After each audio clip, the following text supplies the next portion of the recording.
A service of KIBMradio.com, the Internet's home for an all old-time radio.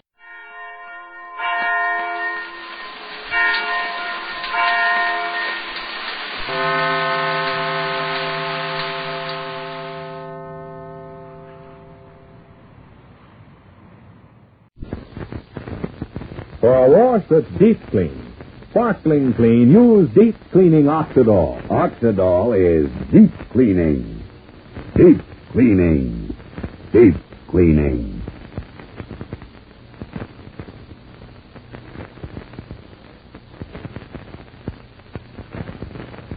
Oxidol's own Ma Perkins.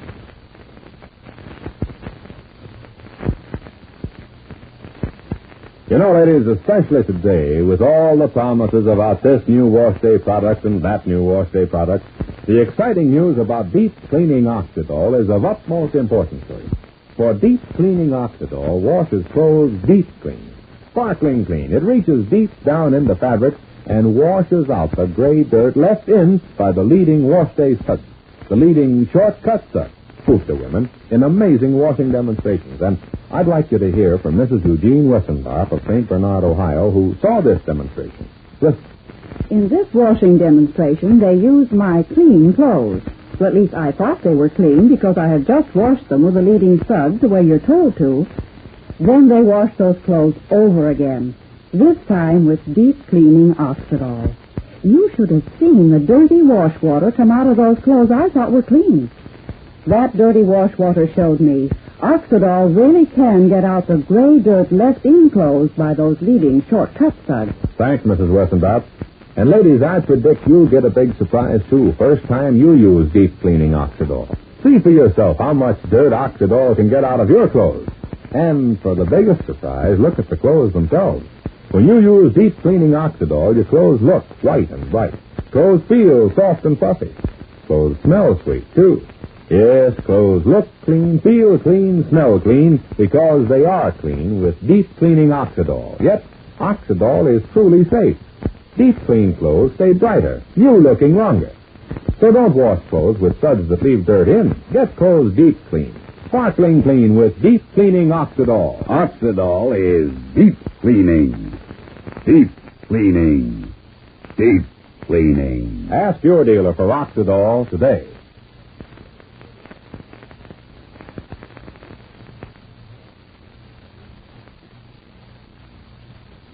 And now, for Ma Perkins. Well, the cousins may have made their first mistake in their campaign against Ma and the family. Cousin Sylvester, you know, has been trying to get Fay interested in him, romantically. Though, of course, his real purpose is to defraud Fay of her money. But the other night, Sylvester's thin veneer of politeness cracked. And the bad person he really is became completely visible. And poor Fay was beside herself with dismay and astonishment. Will Fay and Ma now learn the truth at last about the cousins? Well, right now it's the cousins we join. Ed and Sylvester are alone in the lumberyard office, and Sylvester seems sunk in gloom. Listen. Hey, how many times does a fellow have to speak to you, son Sylvester? Wake up. You say something, Popsy? Yes, I said something. I said it looks like rain. You should go over and close the doors to the shed. You know when Cousin Ma will come back here, find all the lumber floating around. Go and close them yourself. You've got all your arms and legs. What? What do you mean talking to your old daddy like that? What's got into you anyhow, son Sylvester? You've been moping and groaning around all day. Listen, Popsy, are you very much in love with this stupid one-horse burg, Rushville Sander? Have you ever considered the idea of pulling up stakes and moving on? Hitting a real town? Moving away from Rushville Center? Moving away from here? Oh, this town's getting to where it gives me a good pain. They pull in the sidewalks at 9:30. How about trying Kansas City, Popsy? They say everything's good in Kansas City. Now, you listen to your daddy deliver a few words of advice, you ignorant knucklehead. Huh? We got it good in this town. We got it better than we ever had it before in our whole life. Here, we're just one step from taking over here this sweet little old lumberyard yet. As soon as we can sell good old Cousin Ma Perkins on the idea of retiring, I say nothing to you being just one step from getting engaged to little old Cousin Fay and her $50,000. Oh, Fay gives me a good pain, too. Fay gives you... Sylvester, look at me. Son, this is your daddy. You ain't gone and tipped over the apple cart, you crazy hooligan, because if you've gone and tipped over the apple cart with little Cousin Fay... Ah, be your age, stupid. I said Fay gives me a good pain, and she does. I'm a human being. I got feelings. And the feeling I got right now is that Cousin Fay gives me a good pain. Okay, son Sylvester. Spill the bad news. What have you gone and done now? 2 days ago, you was making bets with me how you'll have the engagement ring on little Fay's finger before Labor Day. But now you're talking about Kansas City. What have you gone and done, you dope? Look, who's calling who a dope?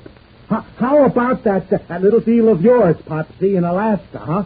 Where you started swiping stuff from your very own partner, and he got the U.S. Marshal after you, Mr. Roland C. Dunkelman. Don't you mention the name of Roland C. Dunkelman. You know the name of Roland C. Dunkelman gives me a condition which I can't eat my dinner for 2 days. Well, then, don't go around calling people dope. So let's hear now how you're so brilliant.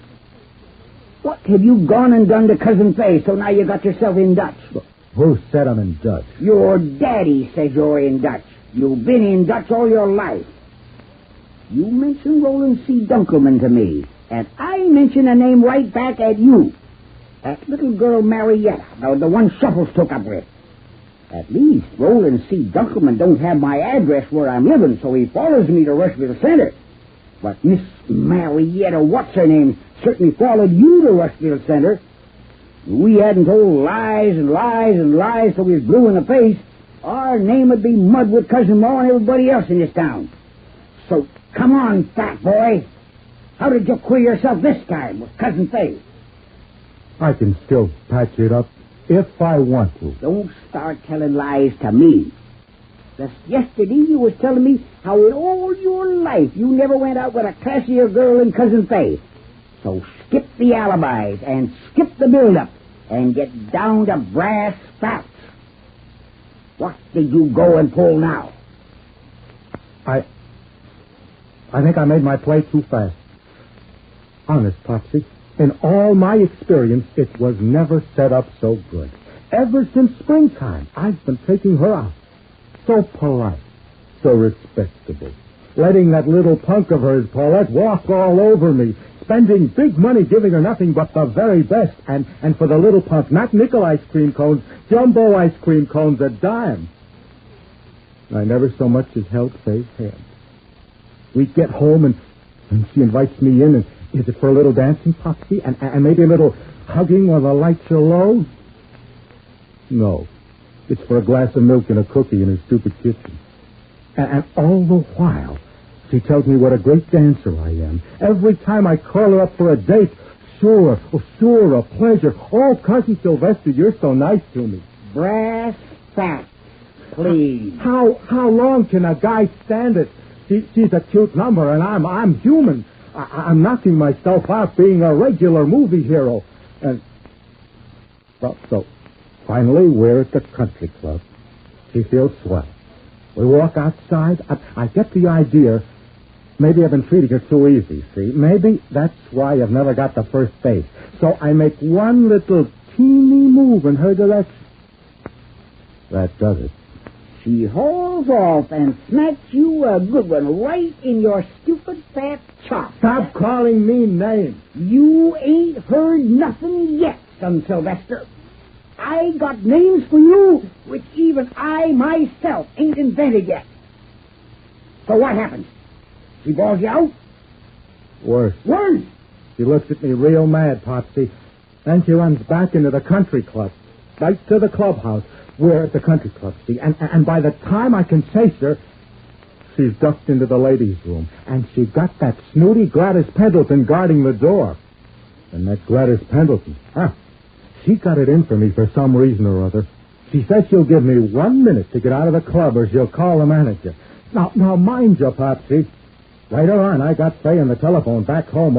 She wasn't sore no more. She was, still, you might say, distant. I can't figure that kid out. Okay, son. The reason you can't figure her out is you ain't got the brains to figure out the time of day. So you want to move to Kansas City. Let me tell you something, son Sylvester. We ain't going to Kansas City. You're going to do something else. And you're going to do it quick. And you're going to do it right. If you mean I got to apologize, I apologize on the telephone until I've made myself sick and tired. No, son Sylvester. Apologizing is just the beginning of it. You're going to do something else. That's a very dirty look you got in your face, Popsy. In case you're interested, I don't do nothing crooked, not even for you. My record's as clean as a whistle. You don't do nothing crooked, outside of stealing $300 from girls named Marietta, and then leaving a clear trail so they can follow you. You don't do nothing crooked, except swipe $2,000 from them saps Louie and Evie. Only it so happens what I got in mind for you, son Sylvester, ain't crooked. In fact, what I got in mind for you is going to keep you straight. In fact, you might even say it's going to put a ball and chain on you, Sylvester, and you're going to do it, and you're going to do it right, and you're going to do it quick. Like today. Tonight. What do you mean? What do I have to do? What you've got to do is like this. You've got to take your hat in your hands and get down on your knees. You've got to get the Cousin Faye to give you 10 minutes of her time.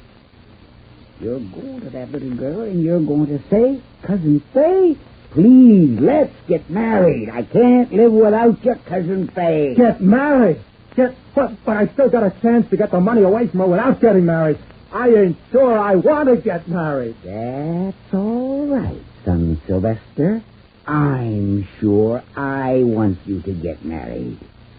You ain't got the brains to run around loose, son Sylvester. Now, you go ahead. Get Cousin Faye on the telephone right this minute. Make a date with her. And, son, I'll be the first to congratulate you.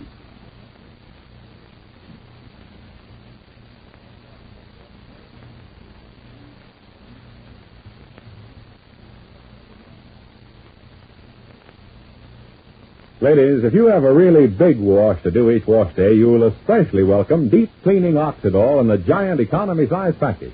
For you'll find that this Giant Economy Size Oxidol will do almost any family's wash for a whole month. Yes, just one Giant Economy Size package of Oxidol can do a family's wash for a whole month.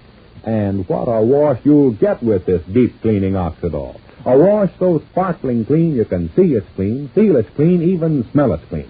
So for a wash that's deep clean, sparkling clean, ask your dealer for Deep Cleaning Oxidol today in the Giant Economy Size package that does most any family's wash for a whole month.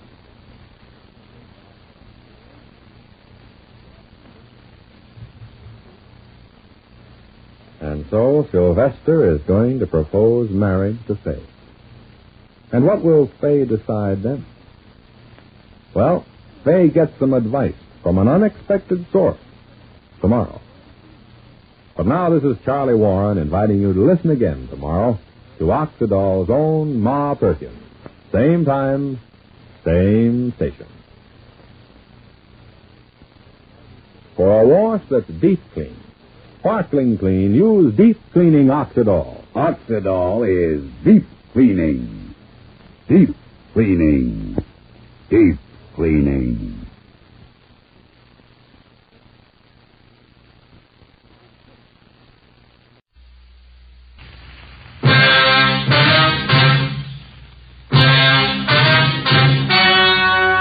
story you are about to hear is true. Only the names have been changed to protect the innocent. Fatima Cigarettes, best of all long cigarettes, brings you Dragnet.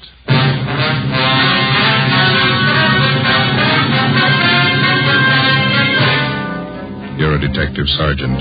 You're assigned a bunco detail. A gang of petty swindlers has set up operations in your city. They're experienced, cunning. They work fast. Your job, get them. You'll be amazed when you compare Fatima with other long cigarettes. You'll find they now cost the same. But in Fatima, the difference is quality. You see, Fatima is the quality king-size cigarette because it contains the finest Turkish and domestic tobaccos superbly blended. And Fatima is extra mild with a much different, much better flavor and aroma than any other long cigarette. Because of its quality, its extra mildness, its better flavor and aroma, Fatima has more than doubled its smokers coast to coast. So try comparing Fatima yourself. Fatimas now cost the same as other long cigarettes, but your first puff will tell you... Ah, that's different. Yes, in Fatima, the difference is quality. Ask your dealer for Fatima, the quality king-size cigarette. Best of all long cigarettes. Start enjoying Fatima tomorrow.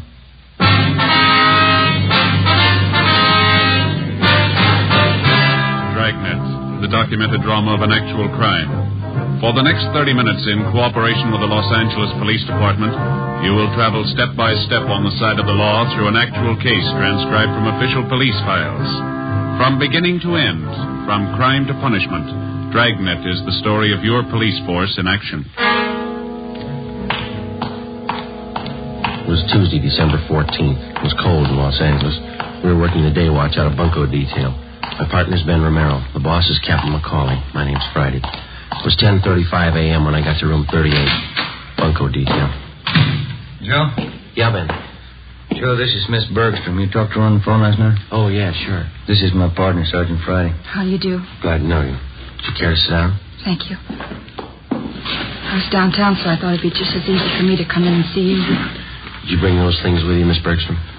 Here they are. Wristwatch. Pen and pencil set. Mm-hmm. Sure make them look nice, don't they? On the outside, yeah. Let me take the back off the watch for you. There. You can see for yourself, Sergeant. It's junk, not worth 15 cents. Charged me $48 for that watch. Said it was wholesale. He wasn't making any profit on it. Told me he was doing it because he'd known Harry so well. Watch only ran for a day, then it stopped. How about the pen and pencil set, miss? This is bad. Pen's just a shell, won't even write. Same with a pencil. I paid him $30 for them. Mm-hmm. This engraving on the pen. With love from Harry. That's Harry's boy I was engaged to. That's how the man got me interested to start with. Came to my house and gave them to me.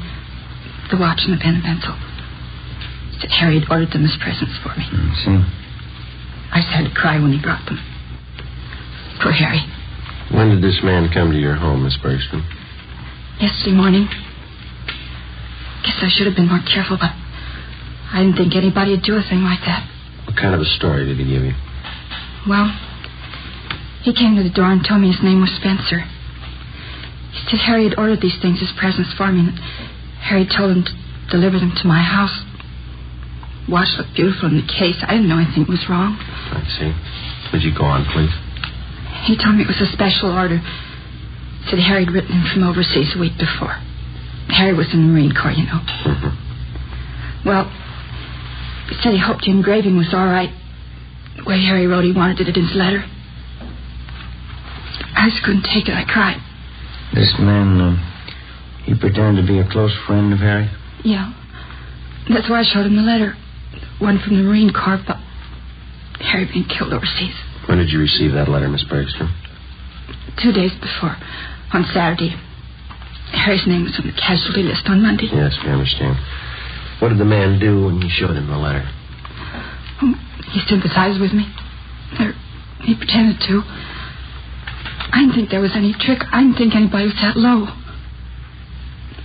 Pen and pencil set looked a little cheap, but I wanted them no matter how cheap they were. Harry's last present to me, that's what I thought. How did he broach the idea of money? Well, when he was ready to leave, he told me Harry had ordered the things on credit. He said he didn't want to mention it, but he wondered how he could get payment for the watch and the pen and pencil. Well, he didn't show you a bill, did he? An invoice listing the price of the watch or the engraving that was done? No. And I didn't want him bothering Harry's mother or father at a time like this. I borrowed some money from my dad and paid him. Let's see, it's $48 for the watch, $30 for the pen and pencil set. Yeah. He gave me a phone number to call if the watch needed adjustment. And when I found the watch was a fake, I called the number. It was a Chinese laundry. They didn't know anything about it. You haven't seen or heard from this man since he left your house yesterday morning? No. Could you describe this man for us, Miss Bergstrom? What he looked like, clothes he was wearing? Well, it's right here on this slip of paper, Sergeant. I wrote it all out for you. Thank you. Well, you're not alone, if that's any consolation. There's an army widow out in Hollywood who was cheated on the same kind of deal last Friday.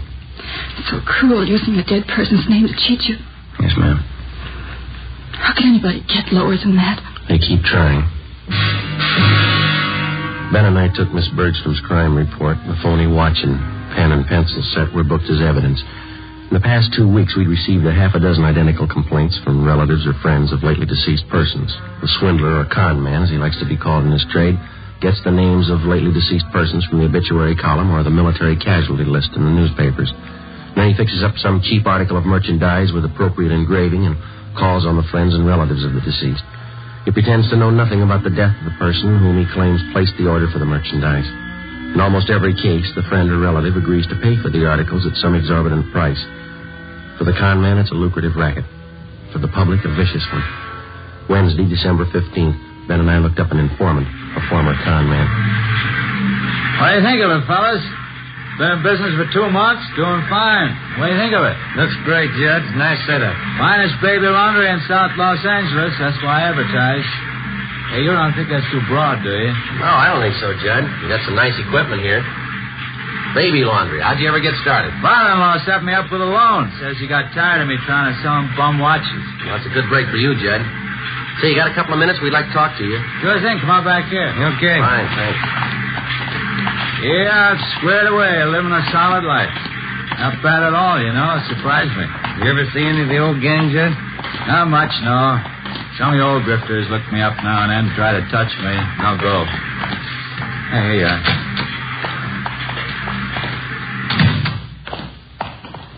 Pull one up. Yeah. Thank you. Okay, fellas, what can I do for you? Well, we'd like to know how close you got your ear to the ground, Judd. There's a gang of bunks in town. They're working hard. What pitch they using? They're working the obits, the casualty lists. Thought maybe you might be able to help us. I don't know. How long you been gone? Last couple of weeks. Had half a dozen reports on them. That's one thing they never could tap me for. Obituary racket. Lousiest racket there is. Can you do anything for us? I heard one little rumble about it. 4 or 5 guys in the con mob. That right? We know that, Judd. Where can we look for them? Now, you know my position. When I quit the game, I quit. The only contacts I make are when some of the old boys come around for a touch. Well, how much have you heard about the gang? What I said, there's 4 or 5 of them out of the Middle West, I think. You got any idea at all where we could start looking? Well, I can start checking for you. You nailed any of them yet? We've got to find them before we can arrest them, Judd. Yeah, well, as I say, when I quit the game, I quit. But maybe I can take a few soundings for you. Can't promise you anything. I'm strictly on the up and up. Okay, Judd. You know where to get in touch with us. We'll appreciate anything you can do. Yeah, well, you've helped me plenty of times, fellas. Wouldn't hurt a bit to tab that bunch. I'll walk out with you.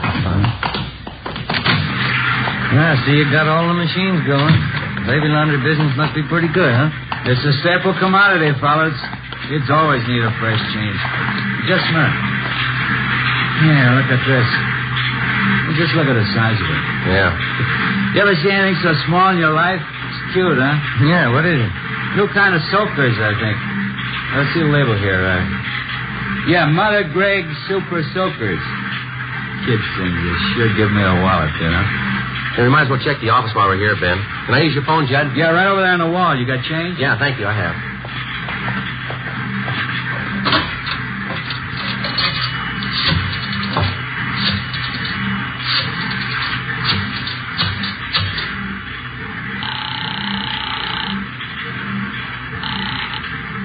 City Hall.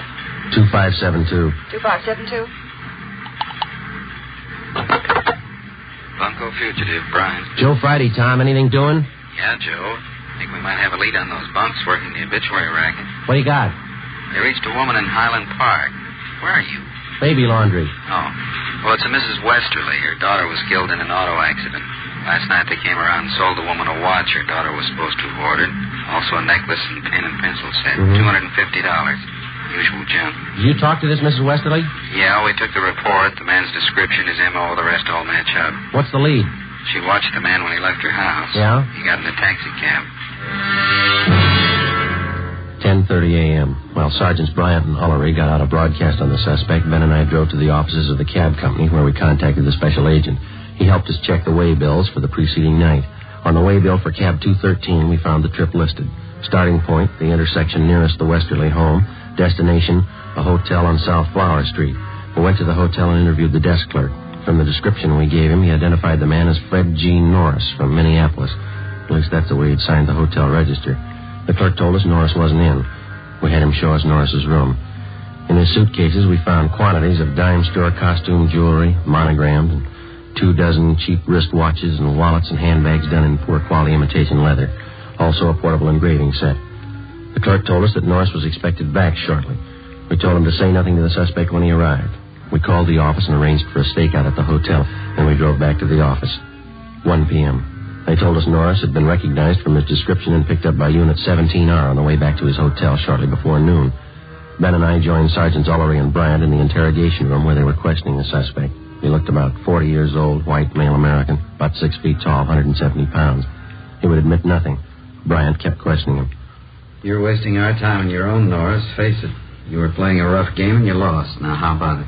You're going to feel pretty silly when you find out you got the wrong guy. Who do you work for, Fred? You can do what you want about investigating me. You haven't a thing to hold me on. There's no use wasting any more time. You got that list of victims? Yeah. These are the ones that tabbed Norris. Thank you. A couple more here, Joe. Thanks, Ben.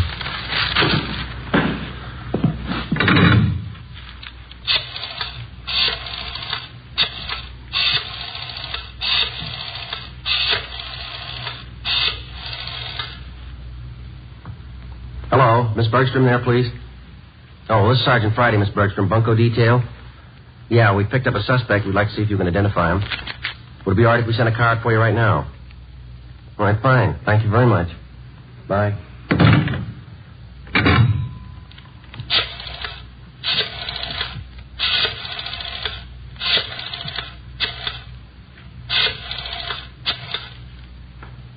Look, I can't sit here all day. I have business to attend to. Quiet, Norris. He's on the phone. Hello, Miss Cronin there, please. This is Sergeant Friday calling, Miss Cronin. Bunko detail? Yes, ma'am, that's right. I'm sorry to disturb you, but we have a suspect in custody down here. Yes, ma'am? Hey, Sergeant. Could you come down to City Hall right away? Sergeant. Would you hold on just a minute, please? Thank you. Yeah, Norris? You got me. 2:58 p.m. We informed the victims that the special show-up had been canceled. And we called in a stenographer and had her take Fred Norris's statement. In addition to listing the crimes he committed, he also told us that there were 6 men in the Bunko gang besides himself. He gave us the names and descriptions of each one of them. He stated that they'd been operating in Los Angeles for the past 4 months. Norris said that none of them had ever met the leader of their Bunko gang. The only contact they had with the leader was through one of the older gang members, a man by the name of Wesley Fisher. Before Norris was taken to Central Jail for booking, he gave us the address of the house where he had been living with the other gang members.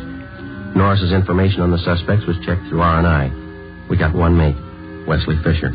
He had one prior arrest 2 years before on a grand theft charge, but he'd been released for lack of evidence. 3:15 p.m., together with Sergeants Ullery and Bryant and 2 men from Metro Squad, we drove out to the address given us by Fred Norris. Turned out to be a neat-looking bungalow in the West Hollywood area. Well, let's go.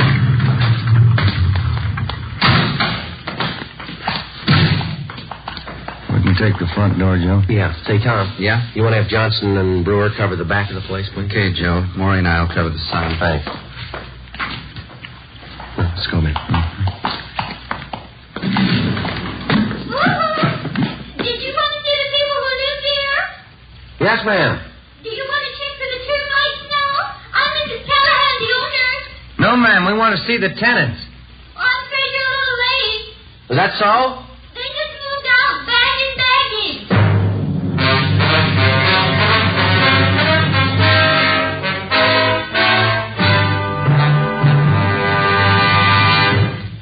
are listening to Dragnet, authentic stories of your police force in action. You'll be amazed when you compare Fatima with other long cigarettes. Buy a pack. You'll find Fatimas now cost the same. Light a Fatima. Ah, that's different. What a difference. Yes, friends, in Fatima, the difference is quality. Quality of tobaccos. The finest Turkish and domestic varieties, extra mild and superbly blended to give you a much different, much better flavor and aroma than any other long cigarette. Quality of manufacture.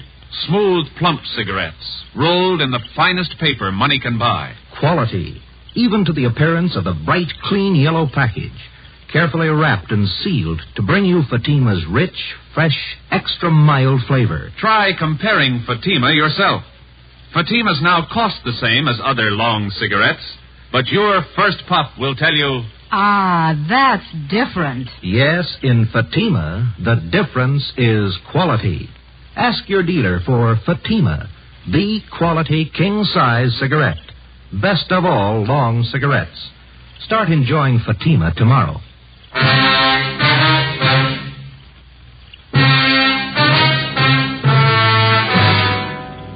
Wednesday, December 15th, 4 p.m. We made a thorough check of the house, which the 6 suspects had just vacated. We found nothing that would help us. We talked to the owner of the house where the suspects had been living. She told us that she'd rented the place, furnished to them, about 3 months before. She identified Wesley Fisher's mugshot, but she told us that he'd used the name of Charles Wilder. She also recognized each of the other gang members from the descriptions that Fred Norris had given us. She told us that while they were living there, the men seemed to keep odd hours and that they had a car. She told us that she'd taken the license number of the car the day the men moved in.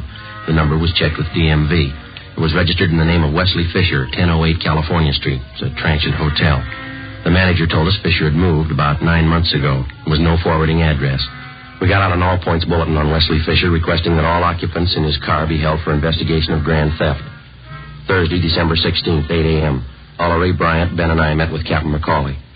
Where are they getting all this junk they're palming off? Where's their source of supply? The guy we picked up, Norris, told us they brought a good supply of it out with him from the Midwest. That hotel room Norris had downtown, they were using that for a warehouse. They didn't want to keep the stuff at the house they were living in. How are they hitting? Any possibility of stakeouts? No, not unless we cover every name in the columns. You might have to try it. Something's got to be done. Look at these. 2 more this morning, straight out of the obituary column. Took one family for $90. Another one for $60. How about that last run through the stats office? Help you any? They pulled some more mugs for us. I'm going to show them to the victims this morning. How about this Norris? You think he's come up with everything? We were up talking to him again at county jail yesterday. Didn't have anything new, Skipper. We dropped in at the sheriff's bunco detail. They've got one new case, same M.O. Description comes close to one of the guys. The victim was the father of a Navy flyer lost overseas. They sold him a gold watch chain that his son was supposed to have bought him for a present. Solid brass. The sheriff's men got anything new? We've been working pretty close with him. Nothing new. Excuse me. Bunko fugitive, Captain McCauley. I talked to Joe Friday. Oh, yeah, hold on. You, Friday. Oh, thank you. Yeah. Joe, this is Judd. Can you meet me out at my place? What do you got? The name Wesley Fisher mean anything to you? 8:30 a.m. Ben and I drove out and met with Judd at his home. He was still in his bathrobe when he met us at the door. He told us he had an important appointment downtown at 9 o'clock and he was in a hurry. We talked to him while he shaved. Hope you fellas don't mind. Can't miss this date, lining up some new business, you know. It's all right, Judd. Go right ahead. Yeah, I gotta move fast on these things before they cool, you know. Well, what you say with us, Judd? What's the story? Well, I don't know what's worse. Brother Max called me this morning. Remember my brother Max, don't you? No, I don't think so. I watched the Pink Parrot Bar in South Main. When you were in to see me the other day about those grifters you want, I gave my brother a tumble on it. Told him keep an eye open. Hand me that towel, will you? Oh, yeah. Here you go. Thanks. They're all steamed up. What'd Max come up with? Well, he's night bartender at the Parrot, you know. Now, last night he spotted a couple of guys at the bar. Had some day-old newspapers. Uh-huh. They were sitting there with the papers turned to the obituary column, checking off names, writing down addresses. Max is pretty sharp that way. Spotted him right off. Lousy razor. Does Max know these two men he spotted? No, not by name, but he knew the one of them lived in the hotel next door to the bar. The hotel night clerk come in for a beer, and Max asked him about it. He tabbed one of the guys as Wesley Fisher. Did he have anything on that man? No, the clerk told Max he doesn't live at the hotel, but he spends a lot of time there with Fisher. Well, had he seen Fisher and this other guy at the bar before? Yeah, Max says he's been in before. Got lashed up a couple times. Mm-hmm. Say, would it be okay to contact your brother at his home, Judd? Sure. We don't want to contact him at the bar. Yeah, sure thing. Get your address as soon as I'm finished here. He just moved. I don't know. Hope I didn't get you guys out here for nothing. We appreciate it, Judd. Looks good. Seems to fit. That hotel down there, it's a hang-up. Come on, man. Angles are all there. Let's hope Fisher is. 8:53 a.m. We arrived at the hotel on South Main Street. We checked with the desk clerk, who told us that Wesley Fisher had room 37. As far as he knew, Fisher was in his room. We got a pass key from the clerk and went up to room 37, where we found Fisher and another man. He identified himself as Raymond Breen, one of the gang members identified by Fred Norris. We also found a small supply of cheap watches and pen and pencil sets in Fisher's car. It was parked near the hotel. It was impounded. We took both suspects back to the city hall. We questioned them separately in the interrogation room. Breen was first, but he refused to answer our questions. He was taken back to the squad room, and Wesley Fisher was brought in. Sit down, Fisher. Thank you. Guess you know why you're here. No, I haven't the least idea. All right, then we'll show you. Do you know Fred Norris? Fred Norris. Name sounds a little familiar. Can't quite place it. Well, he places you pretty well. He says he worked with you in Breen up till a couple of days ago. That's so? Yeah. Says he lived with you in that bungalow out in West Hollywood. That's so. Norris, West Hollywood. When was that? 2 days ago, Fisher. Your landlady identified your mugs. She even had the license number of your car. What's it prove, gentlemen? Proves you're lying. You and Breen worked together. You did work with Norris. You're part of one of the filthiest rackets going. Gentlemen, you're making a bad mistake. No, there's no mistake, Fisher. Your picture's been identified by at least a half a dozen victims. Now, you can go on playing coy all you want, but we can prove that the pen and pencil sets that you sold some of the victims are identical to the ones we found in your car. I haven't any idea what you're talking about. Believe me, that's the truth. You wouldn't know the truth if it followed you, mister. Now, look, maybe you're great at conning old men and young girls, but don't try to pass any of it here. Now, just a moment. No, you listen, you two-bit thief. I couldn't begin to tell you off for the rotten things you've been pulling off in this town for the past 3 months. That young girl who lost her boyfriend overseas, that widow out in Hollywood, the old man in Highland Park whose wife passed away. You must have felt pretty sharp cheating them out of a few bucks. Maybe you don't remember, mister, but we do and they do. And you're going to pay for them. You all through? I'm through, Fisher. You're just starting. I have nothing further to say, gentlemen. You can talk to my lawyer. We'll give him your new address. Yes. County jail. Suspects Wesley Fisher and Raymond Breen were booked and transported to the county jail. Both of them were positively identified by the victims. Warrants were obtained for the 3 suspects, Norris, Fisher, and Breen. They were arraigned and held to answer at a preliminary hearing on several counts of grand theft. During the next 2 weeks and through the Christmas holidays, identical complaints of bunco operations continued to come in. Friends and relatives of lately deceased persons were still being victimized. The gang's operations continued as usual. There was only one change. The crime report showed that a woman was now operating in the obituary racket along with the male suspects. Christmas came and went. On New Year's Eve, Ben and I were assigned to standby duty. A few minutes before 8 p.m., we got a call from the county jail that Wesley Fisher wanted to see us. Went to the 10th floor of the jail, the interview room. I'm not going to take all the heat. They're in just as deep as I am. If they can't do right by me, I'll square it up myself. I'll tell you everything I know. Go ahead, Fisher. What is it? Her name's Betty McGraw. She's the one you've been looking for. The whole idea was hers. She planned it out. She got everybody together. It was her show. Where can we find her? 213 Foster, apartment 8. Wesley Fisher gave a complete statement of all his crimes and also implicated the other members. He told us Betty McGraw was his girlfriend. She'd come up with the idea for the obituary racket. She gathered the men together for the job, and it had been planned that she was to stay in the background. In case of trouble, she would furnish aid to the gang members in the form of bail bond money and lawyers. She received a percentage of the take from each of the gang members. We checked her through R&I. She had a criminal history dating back 11 years. We obtained her mugshot. 10:30 p.m. We went out to the address Fisher gave us. A maid answered the door. She told us that the McGraw woman was not there, that she'd gone to a New Year's Eve celebration at a downtown hotel. It was 11:15 when we got there. We identified ourselves to the special officer at the hotel and showed him the mugshot of Betty McGraw. He thought he'd seen her at the main bar. We started looking. Sure do pack 'em in. Yeah. Say, excuse me, please. Can I get through here? Thank you. Sorry, excuse me. Hey, Joe, move this way. I think we can get through. Okay, do you see her yet? No, they're jammed in there. I can't see a thing. Hey, wait a minute. Yeah. Can you see down at the end of the bar there? Where? In the black dress? Oh, yeah. That's her. Would you let her through here, please? Excuse me. Sorry. June? Right behind you. Is your name Betty McGraw? Is your name Betty McGraw? Yeah, Betty McGraw. I don't know you. Who are you anyway? Police officers. We'd like to see you outside. Of course. I'm saying it is. This is where the party is, right here. Let's go, lady, outside. Is there a bar outside?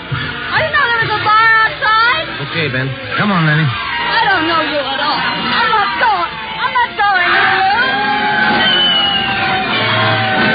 There it is. Happy New Year! Happy New Year! No use trying to get through this. We'll have to wait. Yeah. Well, Happy New Year, Joe. Yeah, same to you. Maybe next year we'll have it off. I don't know why. I always cry when I hear that song. No reason, I just cry. Yeah? Every year, they play it and I cry. No reason at all. You got one this year, lady. Come on.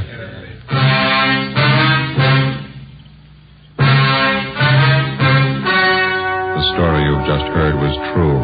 Only the names were changed to protect the innocent.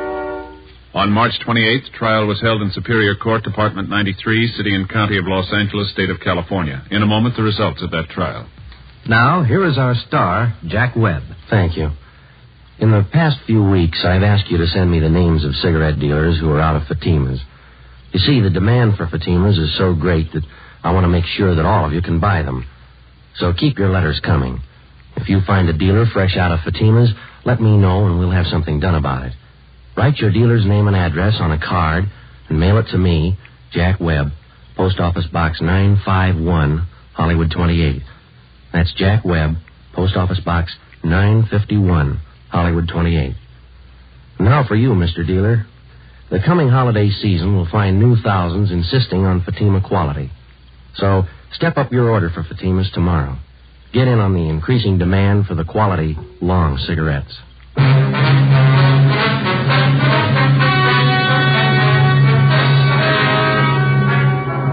The remaining members of the Bunko gang were apprehended and brought to trial. All of them, including the gang leader, Elizabeth McGraw, were tried and convicted of grand theft. They are now serving their terms in the state penitentiary.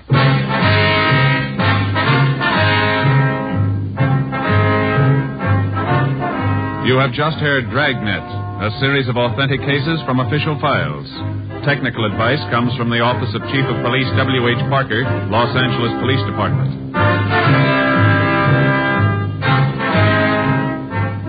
Fatima Cigarettes, the best of all long cigarettes, has brought you Dragnet, portions transcribed from Los Angeles.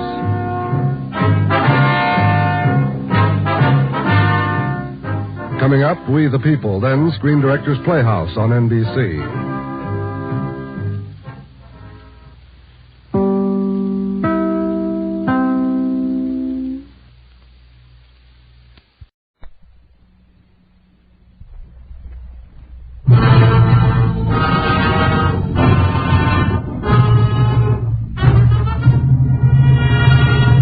She closed my office door behind her, started walking slowly toward me. Her lips looked warm.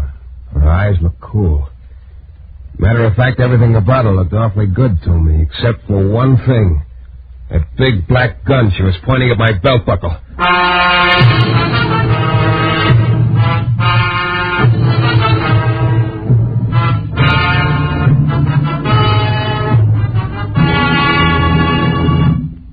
The New Adventures of Michael Shayne, Private Detective. Michael Shayne, reckless, red-headed Irishman, is back again in his old haunts in New Orleans.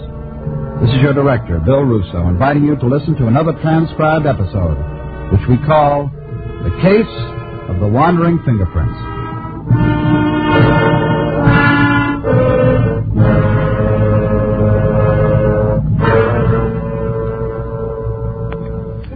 Yeah, what'll it be, Bud? Huh? Oh, nothing. I'm just waiting for somebody. Nothing. Look, Mac, you're in a bar. People usually drink in bars. That's what we're in business for. Okay.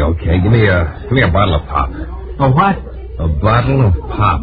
That's what I thought you said. Look, Junior, do you mind? No. Thanks. Mike Shayne? Yeah. I'm Ziegler. Bring your drink over to the table here. Okay.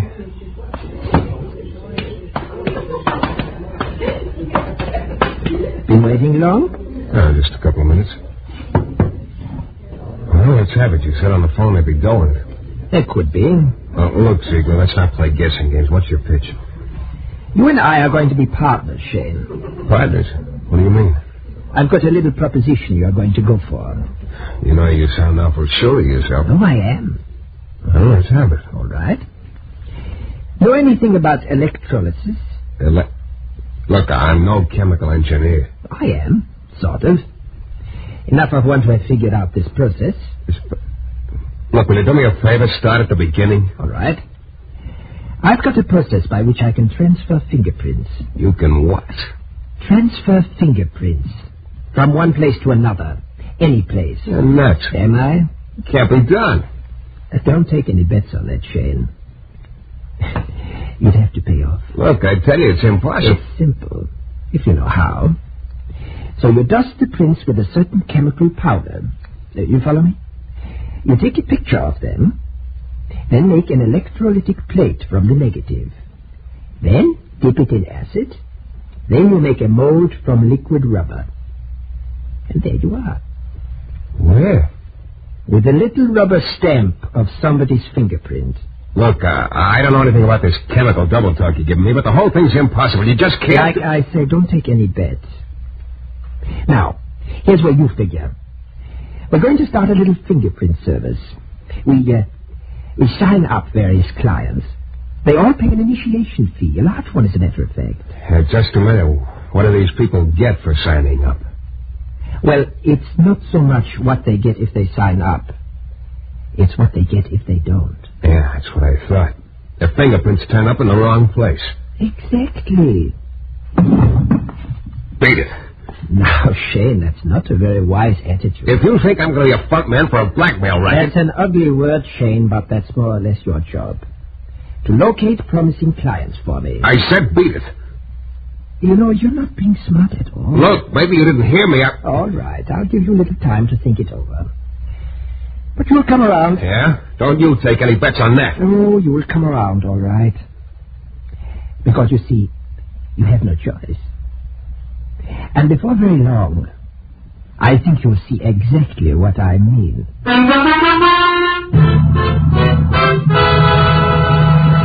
In a moment, we'll return to Mike Shayne and the case of the wandering fingerprints.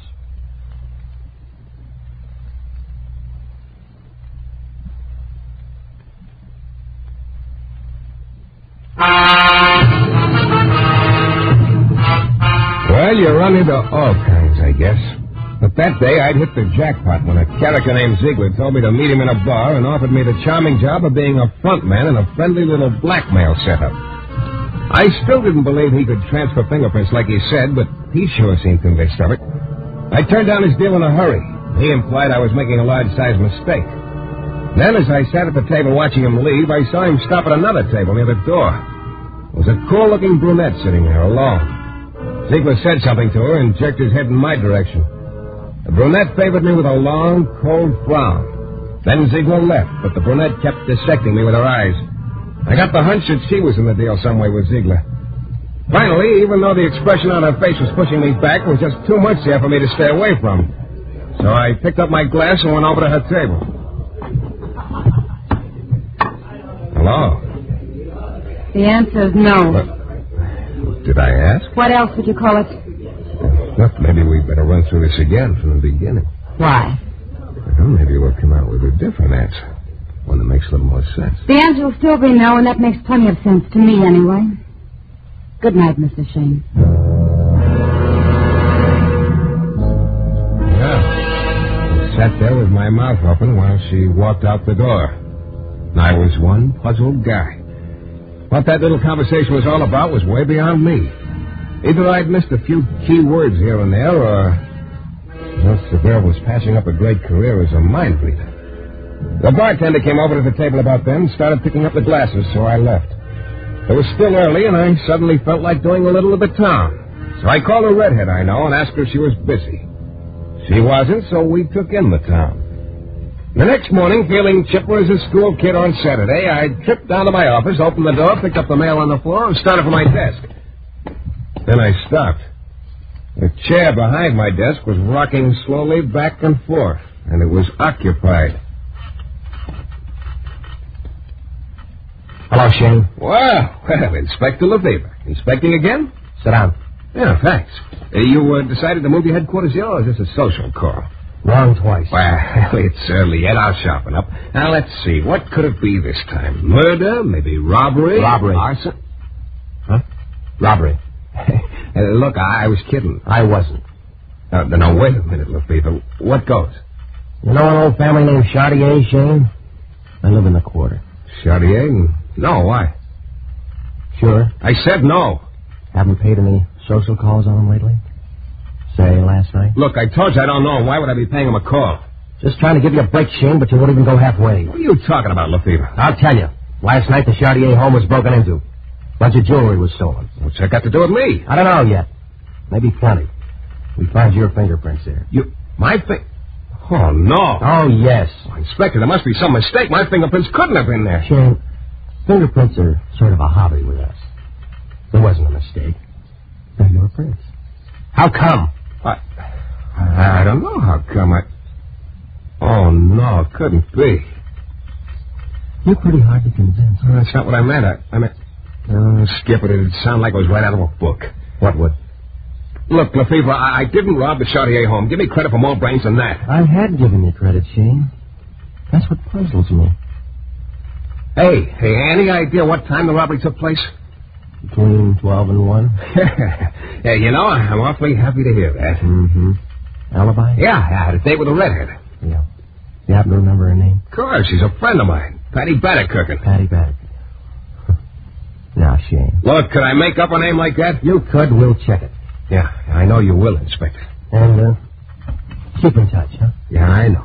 Don't leave town. Mm-hmm. One more thing. What is it? How about a little shot of oil for your chair? Well, as usual, the inspector left me with a lot of questions and no answers.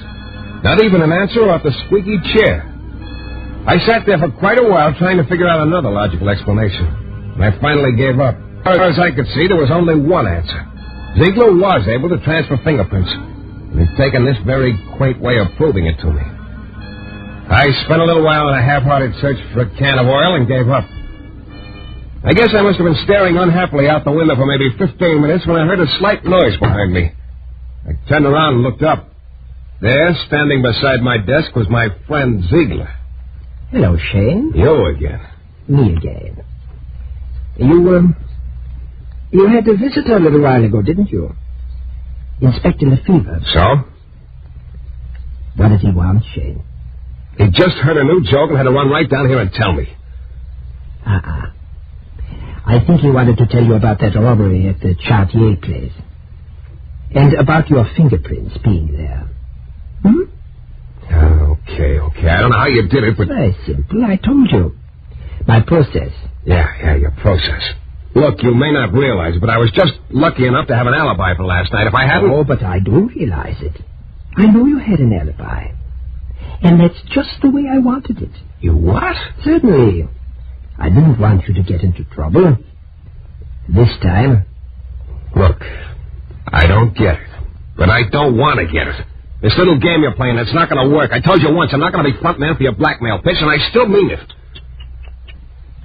You are hard to convince. Well, I guess I have more of an alternative. What do you mean? Oh, just that I'd hate to have the same thing happen to you that happened to Al Metcalf. Metcalf? You have heard of Al Metcalf, haven't you? Yeah, I've Read about him in the papers. He's on trial for murder. That's right. Wait a minute. Are you trying to tell me that... I'm just pointing out that Al could have been a partner of mine. He had the same opportunity you have. But he was difficult about it. He turned me down. Cold. So? But they've got a case against him. It's 3-2. He'll be found guilty. Oh, yes, indeed. And it's interesting, isn't it, that most of the case against him is his fingerprints at the scene of the crime. You mean you deliberate... You planted them? I wouldn't want that to happen to you, Shayne. So don't keep me waiting any longer. You don't exactly leave me much choice. Right. So you're my boy, Shayne, from now on. And don't ever forget it. Inspector Lefebvre's already had you on the carpet for robbery. Think of the fun he's going to have when he gets you for murder.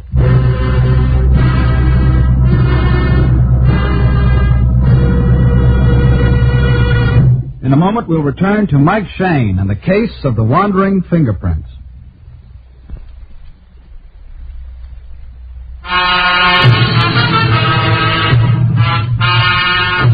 Well, it all started when a character named Ziegler offered me a partnership in a fingerprint-planting blackmail corporation. I declined without thanks, so Ziegler promptly planted my fingerprints at the scene of a robbery, thereby bringing Inspector Lefebvre into my office for an antisocial call. The inspector left after a few minutes to check my alibi, and then Ziegler dropped in. He told me he could, if necessary, plant my prints at the scene of a murder, like he said he'd already done with a guy named Al Metcalf, who, as a matter of fact, was facing a murder rap right now. Well, that sort of weakened my opposition. Ziegler pronounced me his boy. He told me to meet him that night in the same bar, and he'd give me my instructions then. After he left, I grabbed the phone and called Inspector Lefebvre. Homicide, Lefebvre. Shayne, Inspector. Yeah. There is a Patty Perkins. Oh, wait a minute. And you were with her last night. So you're in the clear on that robbery, I guess. Thanks. But I don't get it at all. Say, incidentally, what's Patty so mad at you about? That's not what I called you about, Lefebvre. Look, you're holding a guy named Al Metcalf on a murder rap. You've been reading back issues. Metcalf's been our guest for weeks. Well, it's a bum rap, Inspector. Metcalf's innocent. Real, Shayne? I tell you, he's innocent. Shayne, I'll make you a little proposition. Yeah. You run your business, we'll do likewise. Look, I'm trying to tell you Metcalf's fingerprints were planted at the scene of the murder. Yeah. Oh, I know it sounds phony, but it's the truth. There's a guy named Ziegler who can transfer fingerprints. He transferred mine to the scene of that robbery, and he framed Metcalf for this murder the same way. Shayne, you're missing a real good bet. The pulp magazines are just crying for guys who can come up with stuff like that. Okay, but I'm telling you, Lefebvre, Metcalf's innocent. And what's more, I'm going to prove it to you. All of which was easier said than done, of course. I went over to the library and spent an hour or so reading up on the Metcalf case in the papers. I copied down the names of most of the people involved, and then I started out.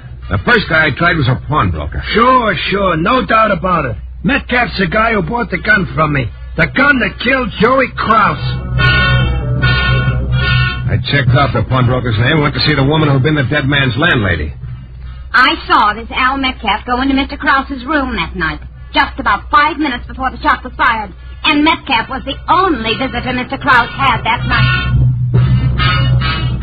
The next guy I tried was a character named Dixon, who used to be a pal of Krause's. Motive? Sure, Metcalf had a motive. A girl named Bunny. She was Metcalf's girl. Then she got to running around with Krause. So Metcalf knocked off Krause. But take my word for it. Don't go bothering Bunny, because she's my girl now. Yeah, all the answers were the same. Al Metcalf was guilty. He really had killed Joey Krause. Well, about then, I got on the trail of a very interesting thought. Wild, but interesting. But also about then, my watch said 8 o'clock, and I was due at the bar to meet Ziegler. Well, I didn't have any more time for meditation. But I knew that somehow, some way, I had to find a weak spot in Ziegler. Something that'd give me a club, too. And then I thought of a gag that might just possibly give me that club. It was old, but it could work. Ziegler was sitting at his table waiting for me. As I walked over to him, I could see he didn't look very happy. Sit down, Shayne. Thanks. You're late. A little. I don't like people to be late. What kept you? Look, in case you don't know it, I work for a living. What kept you, Shayne? I was conducting a little investigation. Who for? Me, okay? Shayne, you have quite a few things to learn about working for me. Your attitude, for one thing. It'll have to change. But we'll let that go for now. I've got a list of people I'm going to give to you. I want you to contact each of them and sign them up. You can start... Cigarette? Thanks. Here's a light. Help yourself. Thank you. Now. Just one thing. What is it? The girl. What girl? The brunette who was sitting over near the door the last time I talked to you here. Oh, you mean Susan? Do I? What about her? That's what I'm wondering, where she fits in. Well, let's just say that you and she and I will be sort of in business together. I see. Why? Oh, just after you left, I went over to her table. Well? Yeah, I thought we might make a little light conversation, but she wasn't having any. She can be difficult. Shayne, all this talk about nothing in particular, I somehow get the impression you're trying to stall me. But that would be very foolish, Shayne. Yeah, Ziegler, I've been trying to stall, but it hasn't worked, so I'm not going to stall anymore. Okay, give me that list. I'll go to work.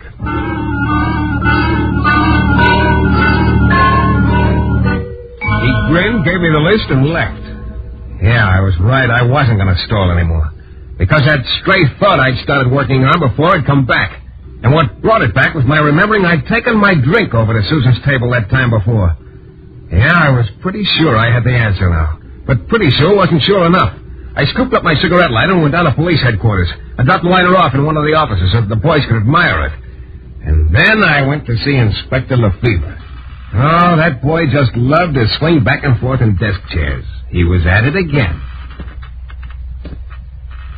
Come down to tell me why Patty, what's her name, is mad at you, Shayne? I came down to tell you I was wrong, Inspector. About Patty? No, about Al Metcalf. He's guilty, all right. Well, now, that's real good to know. Look, Metcalf's fingerprints were at the scene of the murder, huh? Where were they? Plastered all over the place. Yeah. Now, my fingerprints were at the scene of that robbery at the Chartier house. Mm-hmm. Where were they? Why? Believe me, Lefebvre, I'm asking you the $64 question. Where were my prints? On a glass. Yeah. Thanks, Lefebvre. No charge.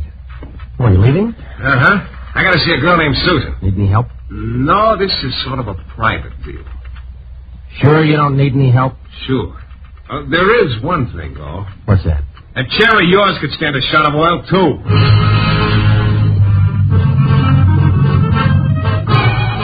I walked out before he could think of an answer, but I had to hurry. I picked up my lighter and a few interesting facts with it and went back to my office. I kind of figured out how I was going to find Susan. But I needn't have bothered. Because just about then, my office door opened. In came Susan. She closed the door behind her and started walking slowly toward me. Her lips looked warm and her eyes looked cool. Matter of fact, everything about her looked awfully good to me, except for one thing, that big black gun she was pointing at my belt buckle. Well. You just won't take no for an answer, will you, Shayne? Let's not start that double talk again. I tried to tell you before it was no deal. Look, do you have to keep pointing that gun at me? And what's no deal? The setup with Ziegler. Oh, I think I get it now. You don't like the idea of anyone else working with you and Ziegler, is that it? Well, look, Susan, I don't like the idea... You've got a great sense of humor, haven't Humor? you? I don't think it's very funny. Neither do I. Look, maybe I'm stupid, but none of this makes sense. Stay where you are. None of that little palaver we had the other night in the bar made sense I either. said stay where you are. So you're working with Ziegler. I still don't see why... Oh, I'm working with Ziegler. That's a laugh. You're the one who hates... Get back! Too late, sweetheart. Let go of me! Better. It was too big a gun for a lady to be carrying around anyway. Or aren't you, lady? Oh, hey, no, not that. No, look, stop it, will you? All right. That's better. Now let's get this thing straightened out. You're not working with Ziegler? Of course not. He threatened to plant my fingerprints and implicate me in a murder. Well, I'll be... You too? Oh, sucker. Meet a sucker. You see, I I could have been implicated, too. It was all innocent enough that I could have been made to look bad. Yeah, we're both in the same boat. And in fact, it's sort of nice in here. You can let go of me now. But I still don't see how Ziegler could have gotten that glass with my prints. I thought you took it. Hey, wait a minute. You can let that bartender. The one who was so anxious for me to buy a drink. He came over to our table and picked up the glasses right after you left. He gave it to Ziegler. He's our boy. Oh, Shayne. Oh, yeah. Yeah, I seem to have a hold of you. Maybe... Maybe we gotta wind up this Ziegler business, huh? Yeah. Yeah. Well, with an incentive like that, how could I lose? I charged over to the bar, but the bartender I was looking for was off duty. I got his address, though, and went over. Yeah, what's up? Oh, it's you. Yeah, it's me. You go on, beat it, Dad. I'm coming in. Cut it out. What the kid? Ziegler. Close the door, Jim. Okay. And Shayne, back up against that wall over there. Well, looks like I hit the jackpot, Ziegler. Yes. And it's such a pity, too. Because this machine isn't going to pay off with anything except a slug.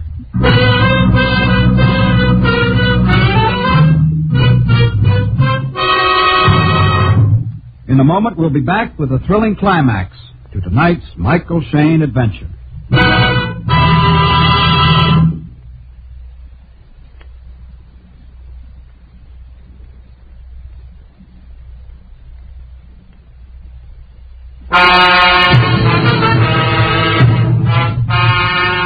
Well, there I was. I'd figured out the whole deal, but at the moment it looked like there wasn't much future in being a genius. One look at the bartender and Ziegler showed me they didn't think so either. So you figured out my little scheme, eh, Shayne? Yeah, lucky me.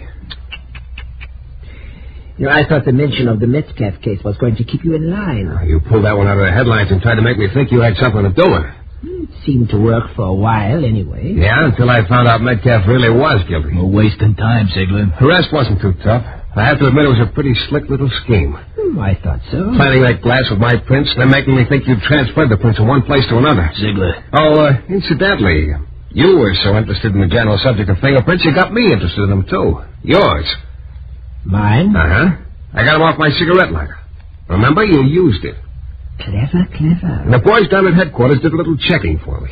I found out a couple of cities are interested in you.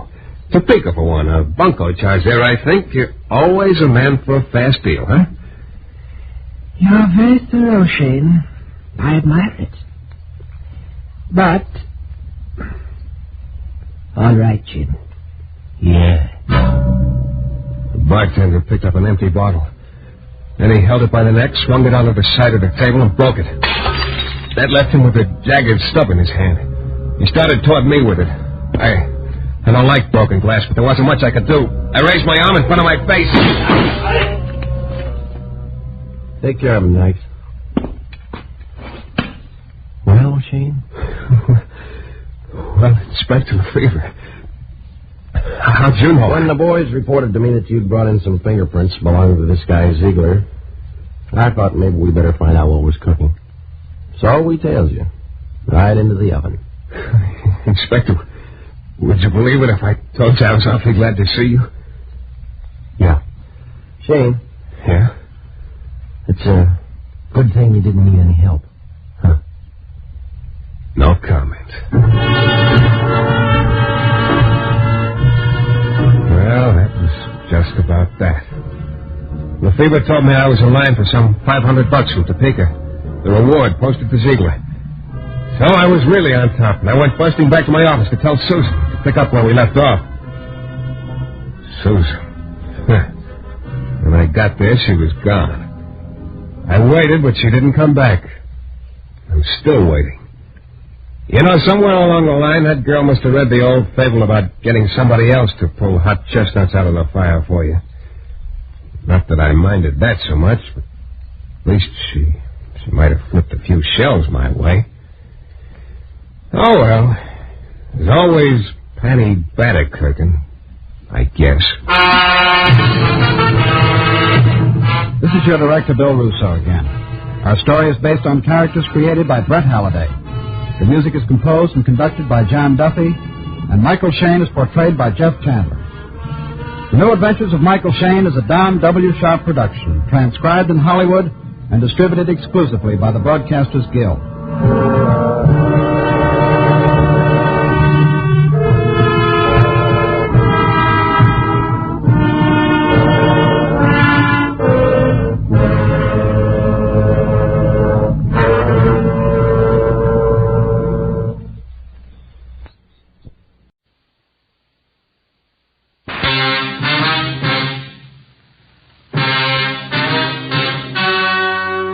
The story you're about to hear is true. Only the names have been changed to protect the innocent. Fatima Cigarettes, best of all long cigarettes, brings you Dragnet.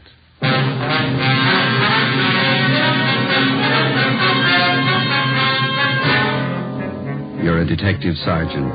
You're assigned to robbery detail. In 4 months, 15 food markets in your city have been held up and robbed. The bandit is well-dressed, well-armed. Your job, stop him. You'll be amazed when you compare Fatima with other long cigarettes. You'll find they now cost the same. But in Fatima, the difference is quality. You see, Fatima is the quality king-size cigarette because it contains the finest Turkish and domestic tobaccos superbly blended. And Fatima is extra mild with a much different, much better flavor and aroma than any other long cigarette. Because of its quality, its extra mildness, its better flavor and aroma, Fatima has more than doubled its smokers coast to coast. So try comparing Fatima yourself. Fatimas now cost the same as other long cigarettes, but your first puff will tell you. Ah, that's different. Yes, in Fatima, the difference is quality. Ask your dealer for Fatima, the quality king-size cigarette. Best of all long cigarettes. Start enjoying Fatima tomorrow.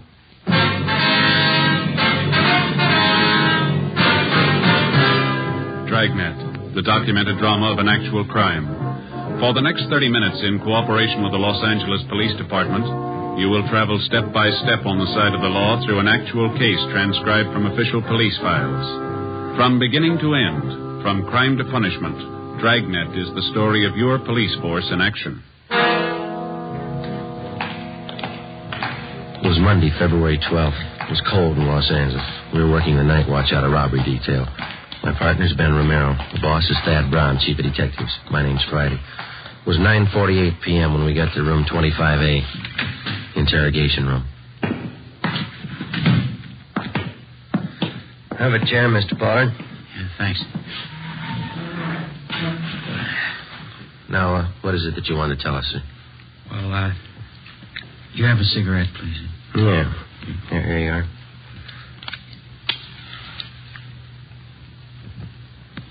Thanks.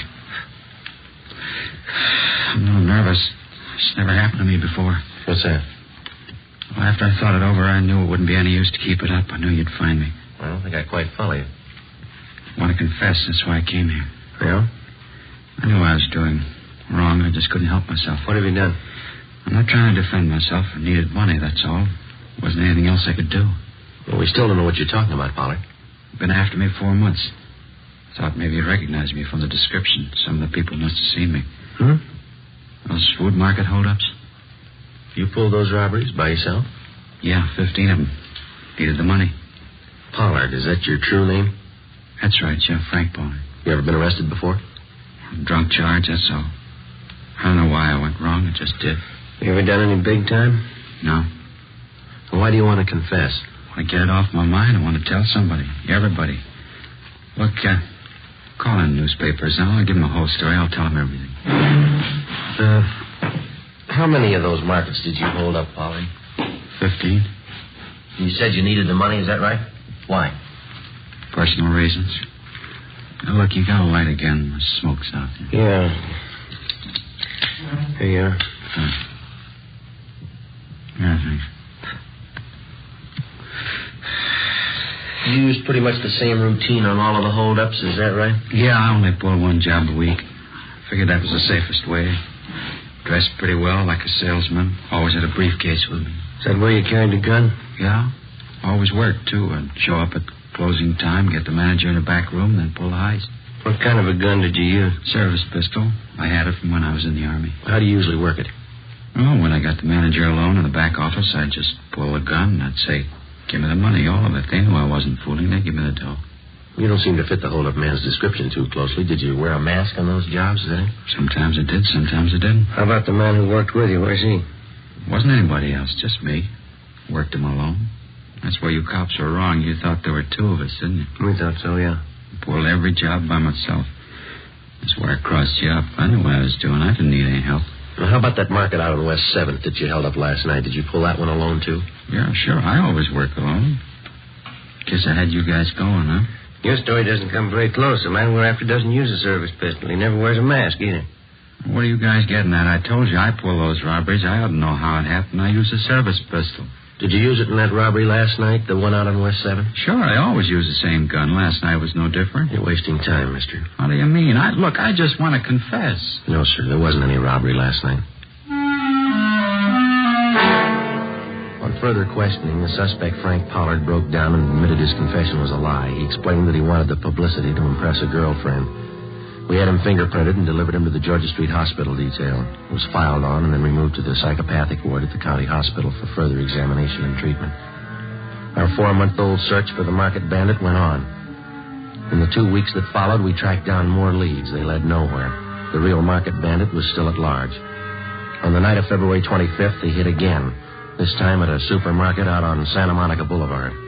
We interviewed the manager, a Mr. Harry Talbot, in his small office at the rear of the store. I guess I should have known better. I got the bulletin you sent out on the guy, his description, everything. I just wasn't thinking, I guess. He came in the market just before closing time, is that right? Yeah, a couple of minutes after 8. Looked well-dressed, had a briefcase under his arm. I fell for it like the rest of them. I thought he was a salesman. Well, how about the man's description, sir? About 5'11", 170 pounds, I guess. Gray suit. It's the same description you had printed up in the paper. Mm-hmm. Was anyone else around when the man came in the door? One of my clerks, Everett Smiley. He saw him leave and get in a car right after the robbery. Is this clerk still around? We'd like to talk to him. Oh, he went down the street a minute. He'll be right back. Mm-hmm. Yeah, maybe that's him. Yeah? Mr. Talbot, you remember me, Mrs. Bolton? Oh, yes, ma'am. I'd like to ask you a favor, Mr. Talbot, as an old customer. I'm tied up right now, ma'am. Could I see you a little later on? I won't even come in, Mr. Talbot. You see, we're having our annual benefit whist party down at the community church. They were going to have it next Thursday, but I made them put it off another week so we could get some decent prizes. Oh, yes, ma'am. Of course, a lot of our people are good customers of the store here, so I knew you'd be willing to give something to the prize list. Oh, yes. Shall I put you down for one of the door prizes? Maybe 2 or 3 market baskets full of canned corn, peas, things like that. Yeah, okay, Mrs. Bolton. I'll have Everett fix them up tomorrow. Of course. Well, thank you very much, Mr. Talbot. I'll have my boy Robert pick them up tomorrow. You'll have the baskets fixed up real nice, won't you? Yes, ma'am. I'll take care of it. Well, thank you again. Goodbye. Goodbye, ma'am. Goodbye, gentlemen. Goodbye. Mr. Talbot, I wonder if you could tell us what happened after you got back here in your office with the hold-up man. Well, it happened pretty fast. He reached into the briefcase he was carrying like he was going to get his order book, and he came up with this gun. He told me to open that safe there. But I stalled. I said I didn't know how. I see. And that's when he started telling me what he'd do to my family, my wife, if I didn't open the safe. He knew all about us, my address, my wife's name, my kids. He said he'd get them if I didn't do what I was told. Same M.O. Never failed him. What'd you do then, Talbot? Well, money's not worth that much to me. I opened the safe and gave him everything. A little over $400. I still don't know how he got that information about my family. Do you have any suspicions at all? No, nobody I can think of. How about the gun he had? Can you describe it? Well, just like you have it listed in that bulletin on him. 38 revolver, blue steel, long barrel. Mr. Talbot. Come on in, Ev. Officers, this is my clerk, Everett Smiley. I'm sorry I forgot your name. Friday and Romero, robbery detail. Hi. No. Hey, Mr. Talbot says that you saw the hold-up man leaving the market. Is that right? Yeah, that's right. He walked right out of the store and down the street just like nothing happened. I didn't know anything was wrong till later. Did you notice if the men got in a car? Yeah, I did. The car was parked about halfway down the block. Another guy was driving. The motor was running. Did you catch the license number? No, but it was a brand new sedan. A Pontiac, I think. You shouldn't have much trouble finding it. Without a license number? Well, it's a brand new car. I remember the color. I couldn't forget that. Yeah. Bright red, just like a fire engine. 90% of the time, color identification of a car means nothing. For one thing, a getaway car can be painted in a matter of a few hours, and for another, the color of a vehicle is not listed on the registration slip. It's impossible to check a car through DMV on color alone. But in this case, we figured that we had half an exception to the rule. The car used in the robbery was new, was painted a very distinctive color. We began an immediate canvass of automobile dealers throughout the city. After a day and a half of calling and checking, we found 2 dealers who had sold 2 new cars within recent weeks with fire engine red paint jobs. We got the names and addresses of the purchasers and checked them out. One of them was a Miss Mona Taylor, an ad taker for one of the daily morning papers. I'm sorry to bother you at your work, Miss Taylor. Oh, not at all. Most of it's over for today. What is it you want to know? Well, we understand that you bought a new Pontiac sedan about 3 weeks ago. Is that correct? Yes, I did. If this is about that parking ticket, why, I've already taken care of it. No, ma'am, that's not it. We'd just like to know if you still own that car. Well, I don't own it yet. I'm still paying on it. Colors are bright red, is that right? Yes, it is. Fire engine red. I like bright colors. Well, does anyone else besides yourself drive the car, Miss Taylor? Well, yes, once in a while. I lend it to my boyfriend, Al. Al Daly. I've known him for a long time. Oh, excuse me. Classified ads, Miss Taylor. Yes, sir. A 2-room apartment? Unfurnished? All right. You got a smoke, Steam, Joe? heat, Yes, I got one. view, Beverly Hills. That's it, then. $80. Okay? Yes, sir. Tomorrow morning's edition. Yes, $2.12 for 2 days. Could I have your name, address, and telephone number? Thank you, sir. About this friend of yours, Miss Taylor, and this Al Daly. How long have you been lending him your car? Since he got his new salesman's job. He has to make night calls on customers out in the valley, so I let him have the car, usually about once a week. When's the last time that he borrowed the car, miss? 2 nights ago. From Mona Taylor, we got the address of her boyfriend, Al Daly. We located him in a rooming house on South Boulevard Avenue. He admitted he borrowed the Taylor girl's car the night before, but he denied that he drove it anywhere in the vicinity of the robbery. How about your friend, Jimmy Bray? I don't know. I loaned the car, that's all. He gave me $30. Well, that's an awful lot of rental money. Why did he need a car so bad? I don't know. Why don't you ask him? Where's he stay? Bartlett Hotel. Nathan Flower. Mm-hmm. You going over to see him now? That's right. Why? Well, I thought if you were going over there, you wouldn't mind taking this with you. He left it in the car when he brought it back. His briefcase. Let's have a look. What's the matter? What's all the fuss about a briefcase? Yeah? Mm-hmm. What is it? Let's see. All right, you got an answer for that, Daly? Sure, a funny place to keep a gun. We took Al Daly downtown where he was held for questioning. We had a stakeout placed on his rooming house. We had both Daly and Bray checked through R&I. No criminal record. The briefcase and the .38 revolver were booked as evidence with the property clerk. There was no record or prints on the gun. The Taylor girl's car was impounded to be checked for fingerprints. 7 p.m., we drove out to the Bartlett Hotel on 8th and Flower. The room clerk confirmed the fact that Jimmy Bray was a registered guest at the hotel. You want to call the office, Joe? Yeah, all right, I'll do it. You got change? Yeah, I think I have. Yep. Okay.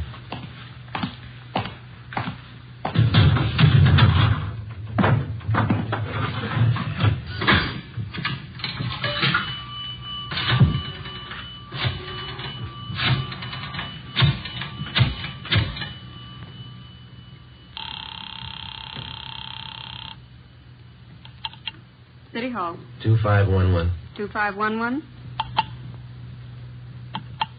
Robbery Powers. Joe Friday, John. We're out at Bray's Hotel. We're going to stake it out. He's not in yet. Yeah, that's what I figured. What do you mean? The market out on 12th Street was held up a minute ago. Yeah? Bandit carried a briefcase.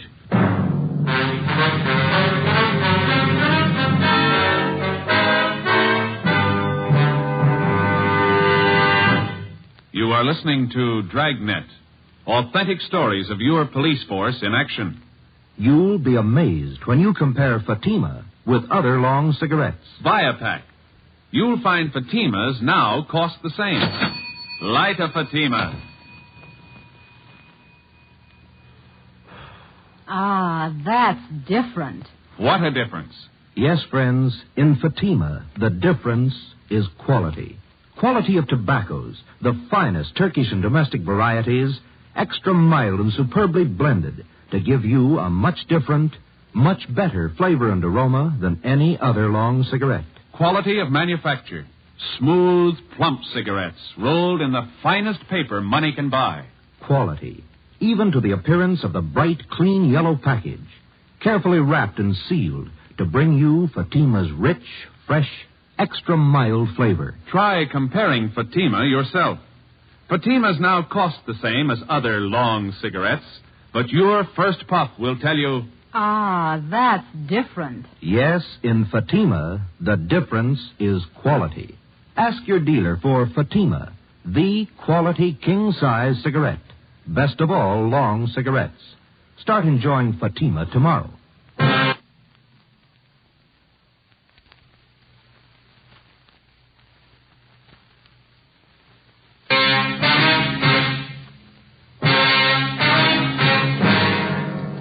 .30 p.m. After checking Bray's room and finding nothing, Ben and I remained on stakeout at the Bartlett Hotel.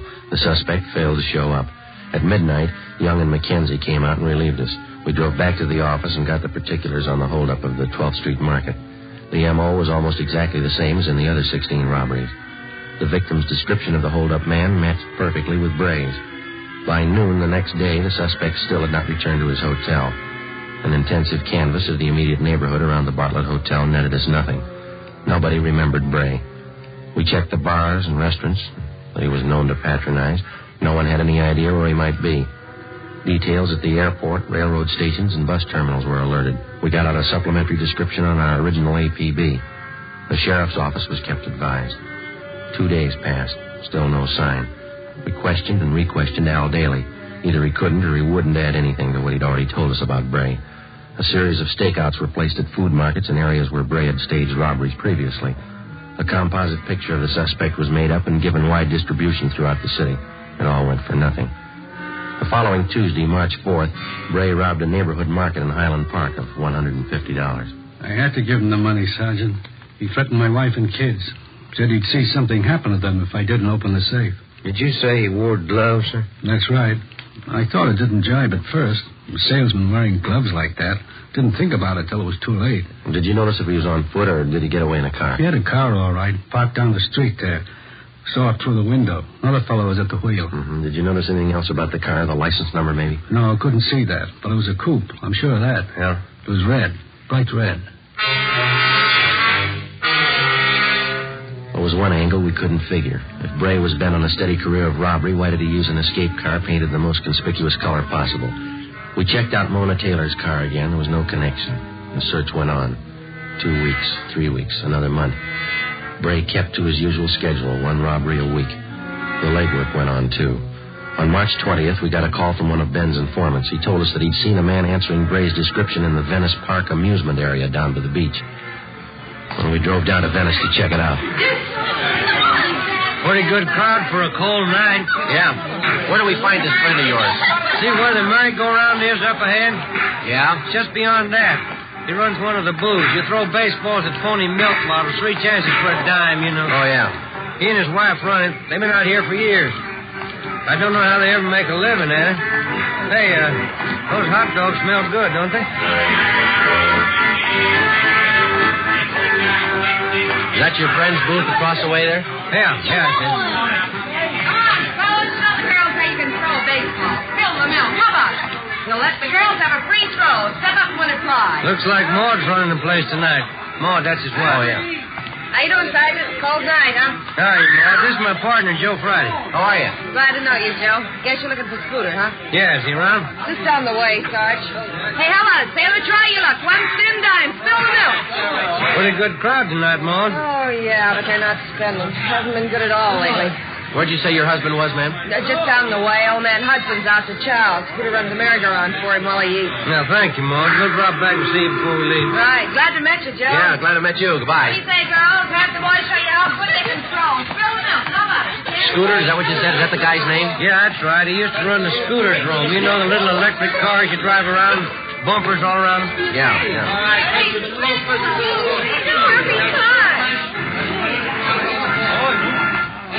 There he is. Scooter? Hey, Scooter! Hi, Sarge. I've been waiting for you. Hop on. Yeah, go ahead, Joe. Okay.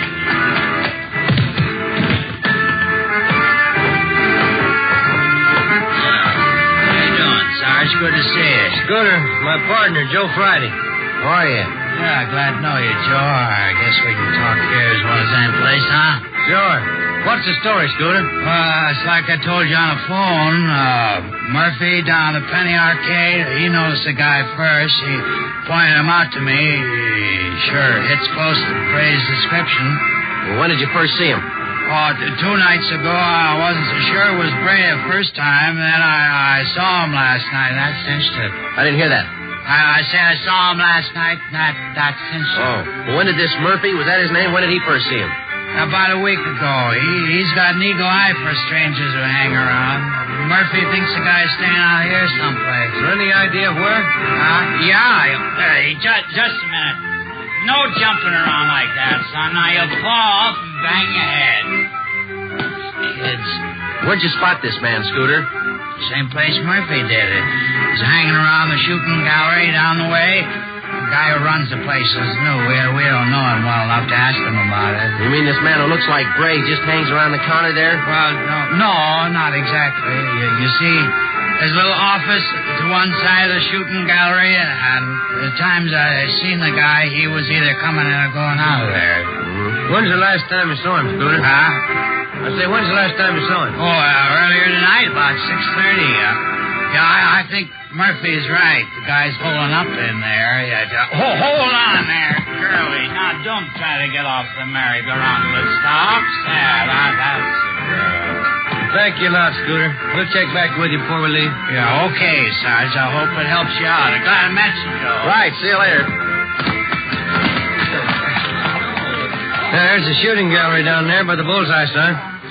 Yeah, if the guy is Bray, it's funny that he hasn't been spotted before. This area is pretty well patrolled here.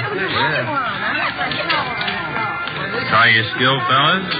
10 shots, only quarter. We're police officers. Like to ask you a few questions. Oh, what about? What's your name? Gridley. Max Gridley. You know anybody by the name of James Bray? Bray? Uh-huh. No, I don't. Why? How about this, Mr. Gridley? Know anybody who fits that description?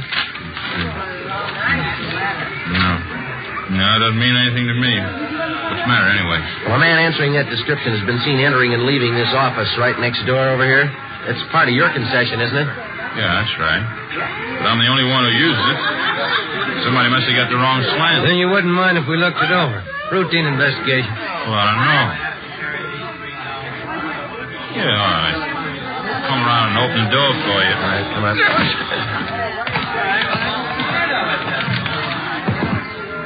It's just a cubby hole, as you can see. Kind of use it as a storage place. Sometimes I have my lunch in here. Take a nap once in a while. Looks pretty well lived in. All those clothes are yours, Mr. Gridley? That's right. Why? Hey, Mac, how about a load on this thing? Oh, it's a customer. Excuse me, man. Be right back. Yeah, go ahead. Hey, Joe. Yeah. Over here, have a look.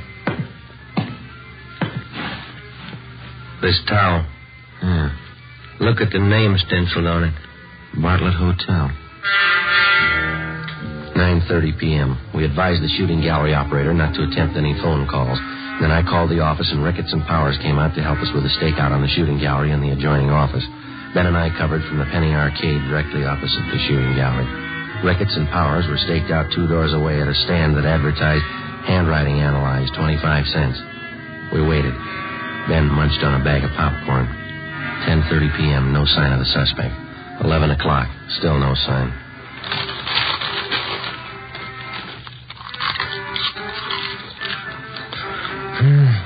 Getting pretty cold. Everybody going home? Yeah. You got any more of that popcorn there? Oh, yeah, here you are. 2 pieces left. Very good. Must have been. Not much in there now. Oh, I'm sorry. I can get another bag. Machine's right over there. No, turn it off. How about some peanuts? No, thanks. Oh, sure there's some in there, Joe. Want some? No. Sure would like to see Bray show up. Hate to spend the night staked out here. Yeah. Hey, wait a minute. Look. Huh? The shooting gallery. The guy in the blue suit? He's talking to the manager. He's going around the side door. Yeah, come on. He's going inside. All right, hold it right there, mister. Joe, watch it. Rickett, Johnny, cover the back. Out gets the door. Come on, let's hit it. Yeah. Went out the back. Come on. Yep. Hold it. Johnny's got him. Yeah.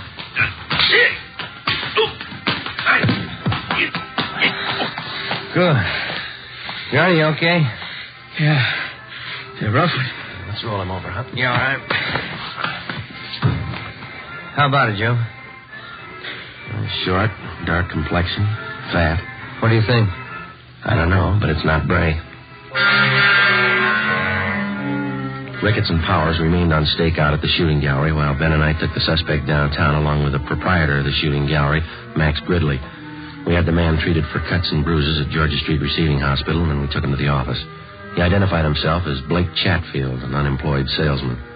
After 2 hours of questioning, he broke down and admitted that he was Bray's accomplice. In each of the 18 robberies, he drove the getaway car. He said for the past month, he and Bray had been living in the office adjoining the shooting gallery. He was booked at the New City Jail on suspicion of 211 PC. Max Gridley was held for further questioning. 1:35 a.m. We checked back in at the office. Guess I had too many hot dogs out there. Yeah, what's the matter? Oh, indigestion. Maybe it was the popcorn.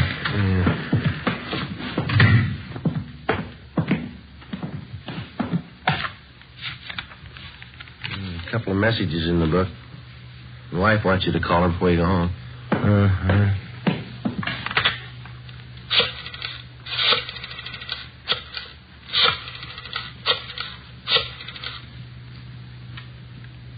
Hello, Amy. Yeah, long night, yeah. What? Loaf of graham bread. Well, I'll try. Okay, dear. Yeah, bye. Same old thing. Yeah. I get it. Robbery Friday. Johnny Powers, Joe. Yeah, John. How's it going? Jimmy Bray finally showed. We got him. Any trouble? No. Drove up in a bright red coupe. Couldn't miss him. Mm-hmm. You coming in now? Yeah, just leaving. See ya. Right, John. Bye. Well, I picked up Bray. Bringing him in now. Good. Sure been a long haul. Almost 5 months. Yeah, it's a long time. Hey, Joe. Yeah? Where am I going to get a loaf of graham bread at this time in the morning?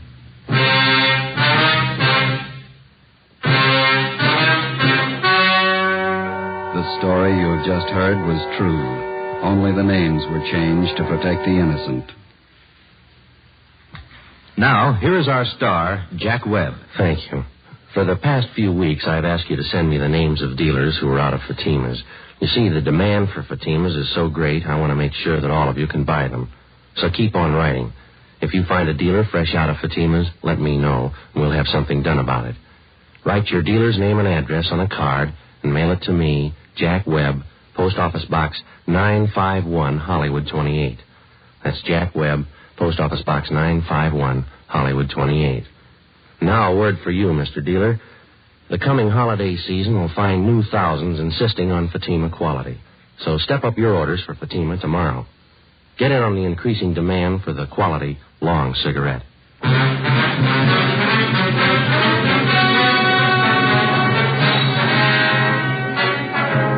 James R. Bray and Blake A. Chatfield were tried and convicted on several counts of armed robbery and received sentences as prescribed by law. Max Gridley was filed on for failure to register as an ex-convict. Bray and Chatfield are now serving their terms in the state penitentiary. Technical advice for Dragnet comes from the Office of Chief of Police W.H. Parker, Los Angeles Police Department. This is Bob Hope. Can we steal a second? Chesterfield, always wins first place. That Myler mild tobacco never leaves an aftertaste. So open a pack, give 'em a smell. Then you'll smoke 'em. Don't forget to give Crosby for Christmas. I mean the Chesterfield Christmas carton with Bing as Papa Santa Claus. See you Tuesday. Fatima Cigarettes, the best of all long cigarettes, has brought you Dragnet, portions transcribed from Los Angeles. Coming up, We the People, then Screen Directors Playhouse on NBC.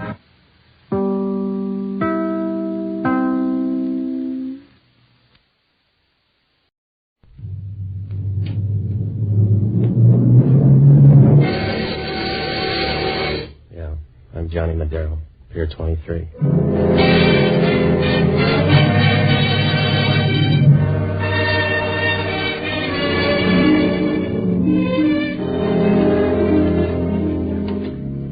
know, it doesn't pay to buy a fast car in San Francisco because most of the time you got to be in low gear. The town is laid out like the profile of a chorus line, and the only time it flattens out is where it runs into the bay. The waterfront goes from south of the ferry building out past the China docks, and on a clear day you can see them batting baseballs over on Alcatraz. Pier 23 is over toward the left field side, and not far from there you'll find Johnny Madero's boat shop, my place. Oh, I rent boats, and I do anything else that means long odds and short hours. It's a way to make a living. And if you never save enough to get married, at least you got enough to leave town. Maybe I should have left town Monday afternoon. I bought a paper, and I read about a build-up on a heavyweight fight in L.A. I stopped in at Lofty's, and the boys said neither one of those fighters could beat an egg with a power drill. About 3 o'clock, I started down Post Street when I spotted a new auction house. It was small, with enough dough-changing hands to buy back Manhattan Island. Inside it was packed, and up on a wooden stand, a bald-headed guy was selling everything but his suspenders. So I sat down in back, and I noticed a girl standing up against the wall. She was wearing dark green sunglasses, but the rest of her was just about as secret as a plow on the bathroom floor. Her hair was the color of midnight, and her dress was made of the kind of goods you buy from spiders. After a while, she walked over to me. Right away, she started to get nervous, and when you look like her, you got a right to be. Mind if I sit down? They're your legs, lady. If you want to rest them, rest them. Thanks. You seem to like the view. Just temporary. I'm leaving. Will you get excited if I ask you to stay? Are you going to be proud if I do? Please, I want you to do me a favor. It won't take long. It'll be a small one. How small? They're going to auction off a black leather suitcase in a few minutes. It belongs to me. I must have it back. Can you speak the language? Do your own bidding, huh? I don't want someone to know I'm here. It's important. I'll pay you $50 to bid for me. You just hired me. Just start bidding and keep on bidding till you get that suitcase. I want it at any price. Now, ladies and gentlemen, here's a special item of interest. A black leather suitcase. Arrived yesterday. Contents unknown. It's handsome. It's beautiful. It's never been opened. Now, who's got sporting blood? The leather alone is worth at least $25, and it's heavy. It's heavy. It could be full of bricks, and it could be full of gold. That's what makes it interesting. Now, who's going to start the bidding? Who's going to start it off with a big one? $2.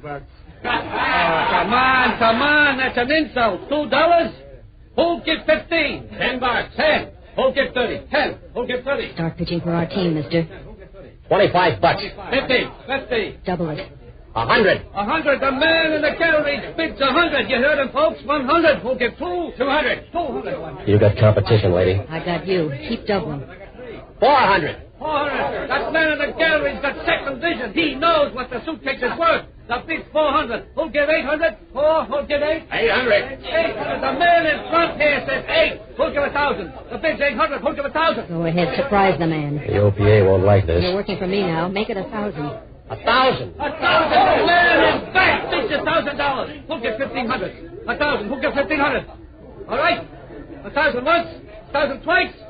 1,000 for the third and last time. Oh, through bidding. Show it to the men in the gallery. Please go up and pay this price now. Here's the money. Pick it up and come back. I'll be waiting. Yeah. And don't let him open it. Whatever you do, don't let him open it. It's your party, lady. I won't even let him peek. There's the lucky man coming down the aisle now. Give him room. Give him room. Here he is, and here's your suitcase, mister. Want to open it and tell the folks what's inside? Yeah, what's in it, Mac? It's just one of my relatives. Here's the dough. Yeah, sure, all right. Now we have another item here. Sorry, son, I was just going for the empty seat. Yeah, we'll wait for your blockers next time, Pop. Where's the girl, the brunette with the dark glasses? It's a jail term, son. I don't follow them home anymore. Well, she was here a minute ago. You must have seen her leave. No. Think about it. She must have walked right past you. Think about it. No, son, when you get to be my age, you don't even do that.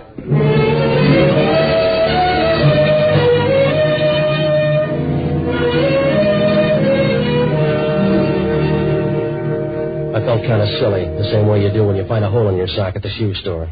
But it wasn't my dough that bought that case, so I couldn't beat much. When I got back to the office, I started working on the lock with the key.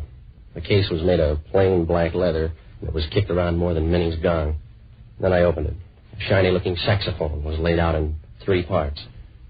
For $1,000, you can buy a whole brass section. So I went through each piece looking for a reason. There was a paper box inside the case. It had a gross of reeds in it. Same kind you find on the mouthpiece of any saxophone. I couldn't do much more, so I wrapped up the case and put it up in my closet. Then the door opened, and if trouble had a face, this was the way it looked in the morning. He stood there in the middle of the room, and his eyes held me like a fly at the end of 2 needles. You noticed his eyebrows. They were bushy and thick, and if they got any worse, he'd have to hire a native guide. Hello, you Madero? That's my story. You got a better one? It's sadder than yours. I'm the guy you left behind at the auction. Who are you bidding for? Who are you asking for? Myself. I suppose we get real friendly. What's your name? Dunlap, Larry Dunlap. Now, introduce me to the girl who was coaching you. All right. She was a souped-up brunette with a disappearing act. Now, what does that prove? Unless you find her in the cemetery, never trust a woman. Especially Claire Underwood. Yeah. What do you want from me? I'll take that black leather suitcase you won at the auction. Look, I saved you some dough. Don't make a pig of yourself. Try to be nice. I will. I won't kick you when you're dead. Where's that suitcase? You're making me nervous. So if you got an itch, see a doctor. What makes you so big? Vitamins. I know all about the sax, Madero. It belongs to me. Give it to me or I start looking. You better have a license. A sax isn't that important. It is to me. Maybe I want to start a hot shop. I'll hold out for your girlfriend. She owes me $50 and I need the dough. I'll double anything she gives you. If you mean money, give me a hint. Will $100 do? Yeah. The sax is in the closet on top here. Come on. Give me a hand. Give me a hand. Oh, sure. You got a hand, Madero. Now play it out.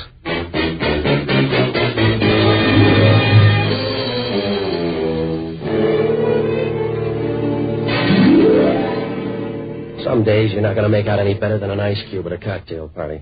When Dunlap hit me, I folded up and my head got the size of a social worker's heart. Well, I started tossing around on the rug. It took me longer to stop than it took Haig to quit Jersey. I knew that sax was gone, so there was no point in getting up.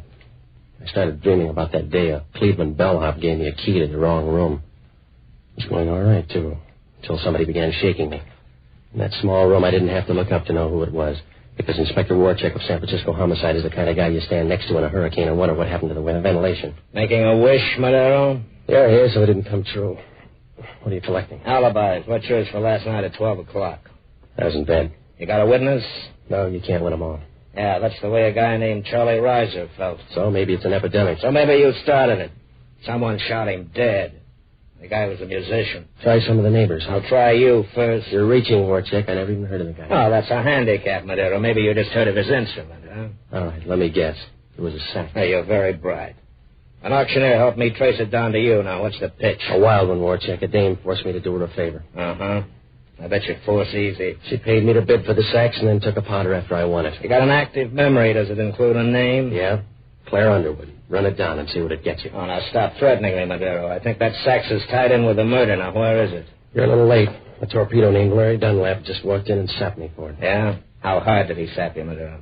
There's a pool of blood behind your desk, and it doesn't look like yours. How'd it get there? I don't know, Warchek. Maybe somebody got lost and figured it was a blood bank. How do I know? Yeah. Maybe they thought it was a morgue, too. Left the body. Now look around. Yeah, do that. Look under the rug, too. Maybe the guy was thin. All right, Madero. So far, you're in the clear. But if there's blood, there must be a body close by. It'll show. When it does, we'll turn it in for yours. I'll remember. Like you remember that $1,000? Huh? The auction house, Madero. The $1,000 you gave the joint got homesick and left. I'm broke, Warchek. You'll have to stand on your head to pin this on me. Maybe I will. Maybe you're right. I forgot about your head.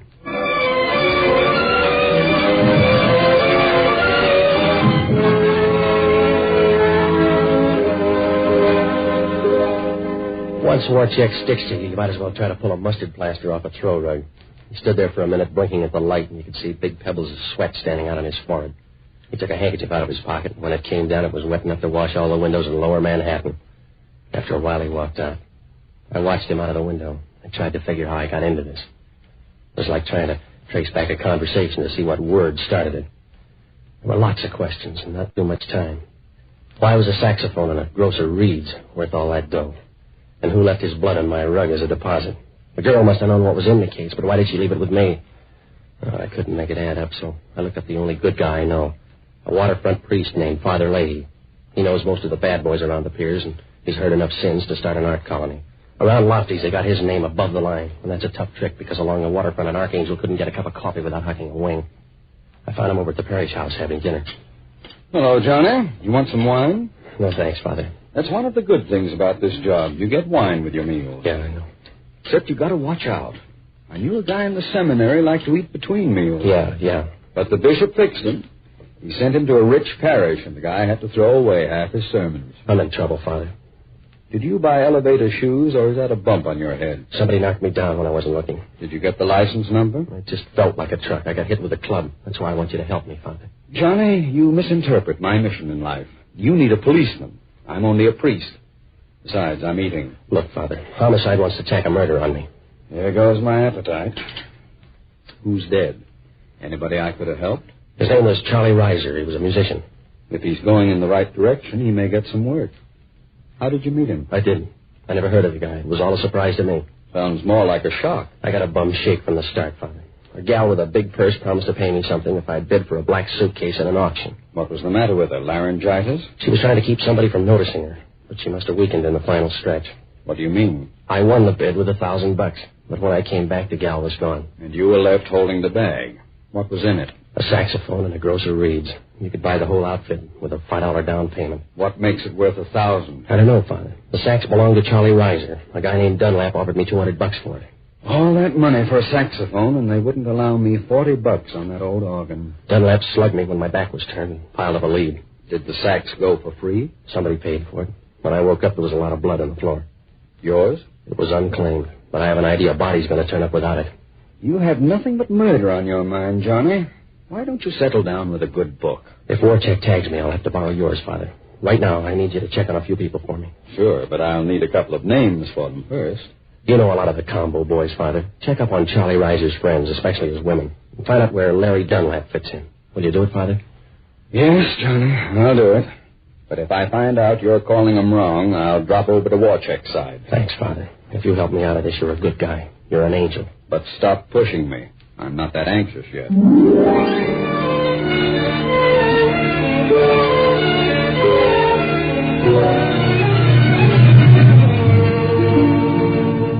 When I left Father Leahy, I ran over my leads. You could have counted them on one finger, and you'd still have to cheat. The only guy worth looking up was the auctioneer on Eddy Street. Maybe that was all revenge. Why did he tell Warcheck that I took that $1,000 back? Well, I figured I'd find out, so I grabbed a cab back to his store. When I got there, the joint was locked up, but a big neon sign blinked the name J.C. Cole. There was another light coming from the back, so I followed it down. Inside, Cole was working over his cash register tape. I didn't knock, and right away he started making funny noises in his throat. I noticed he was wearing a vest without a tie, and his sleeves were rolled up with big rubber bands. His elbows stuck out, and they were red and knotted up like a baby's face with cramps. And then he made his opening bid. It's a little late. What can I sell you, mister? A straight story. Huh? The one you told headquarters had too many frills. Hey, wait a minute. You're the same fellow who bought that suitcase. You got a good head, friend. How good is it on robbery? It was dark. I thought it was you, so I called the cops. You started fast, but you're fading in the stretch. $1,000 was gone. I figured you took your money back. That's an early mistake. It wasn't my dough. You sound like you're mad. Is that a gun in your pocket, huh? If it makes you talk about that suitcase, I'll say yes. I don't know what you mean. I said you were taking your chances. A ton of bricks, a ton of gold. Remember, I got to make a living, you know. You don't have to crowd them in. What gives a sax a $1,000 price tag? I don't know, I tell you. I don't know a thing. Yeah, well, we'll go into politics later. I think you're lying. It was just another suitcase, an old leather suitcase with a sax inside. I just tell you, I don't know a thing. Yeah, keep it up, fella. You'll tell me everything that way. Now, how did you know there was a sax in that case if you never opened it? Well, Now, listen, mister, let's be friends. I got a little money. Let's be friends. Go on. I was just trying to get a little ahead. I got a wife and a kid, a big kid, so I switched saxophones. I took out the original sax with the reeds and put in an older one. What'd you do with the original? It was a pretty nice one, brand new, so I sold it to someone, reeds and all, for $200. You're slowing down. Who's someone, a relative? He's a friend named Bud Overbeck. He plays tenor sax at the Downbeat Club. That original was something special, huh? Yeah, you should have held out for $1,000 on both ends. Now, listen, fella, Bud's a friend, a good friend on my wife's side. You won't hurt him, will you? I'll send you a pint if he believes. Yeah, sure. I'll save it. Anything else, huh? Yeah. Stop stuttering. You'll give that kid of yours a complex.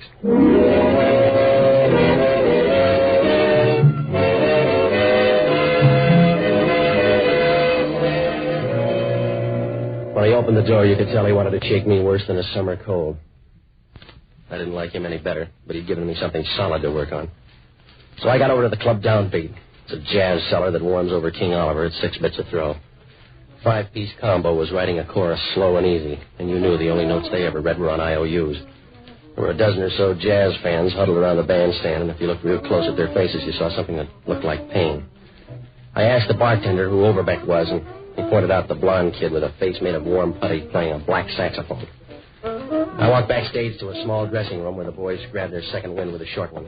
When I opened the door, Claire Underwood stood there holding her breath. Hello, Johnny. You look angry. Put away those daggers, I will, baby. I'll guess that you killed Reiser for a saxophone. Guess again. Why should I kill anyone for a sax? Tell me why it's worth $1,000, and I'll answer that one, too. All right, Johnny. I'm sentimental. Say Charlie Reiser was my boyfriend, and I wanted to keep his sax as a memory. Must have been quite a memory, baby. You didn't meet Charlie. But I did meet Larry Dunlap. He wanted the sax, too. Why? How would I know, Johnny? Maybe he was taking lessons. They weren't that kind. He has too good a lip. So have I. Only I use it differently. All right, stop puckering, sweetheart. I want some sense now. Please, Johnny, if you leave now, I'll give you double what I owe you from the auction. That's not enough. Look, baby, count up your bills and tell me what a murder rap is worth, huh? We'll haggle over it later, Johnny. Just meet me at the Ajax Hotel, and I promise you'll get a better figure. You gonna add some interest? Come here, and I'll show you what I mean. I'm not running a service. I need some answers. Come on. I want some action. Come on. And use your arms, Johnny. You got too big a mouth, baby. Somebody's gonna close it on you. Show me, Johnny. All right. The music stopped, Johnny. What do you care? We're not dancing. Johnny, please, you're squeezing me too tight. Yeah, it's a bad habit. Now tell me about that sax. Listen to me, Johnny. I told you I got to see Overbeck first. I'll tell you everything later. Yeah, after you talk Overbeck out of his sax, huh? Yes. Is it a deal? You're too anxious to sign. I'll talk to Overbeck myself. All right, Johnny. I'll help you get him here quicker. Yeah? What are you going to do? Scream, Johnny. Scream. Listen. Louder, baby. You'll really need it in a minute. Hey, what's the matter? What's she screaming about, mister? She couldn't catch me. This man's drunk. He was trying to snatch my purse. Is that true, mister? Call a cop and find out. Yeah, I will. No, please, don't bother. Just get him out. Just throw him out, Mr. Overbeck. You heard the lady, mister? Do I get rough? Save your strength, Overbeck. You'll need it later.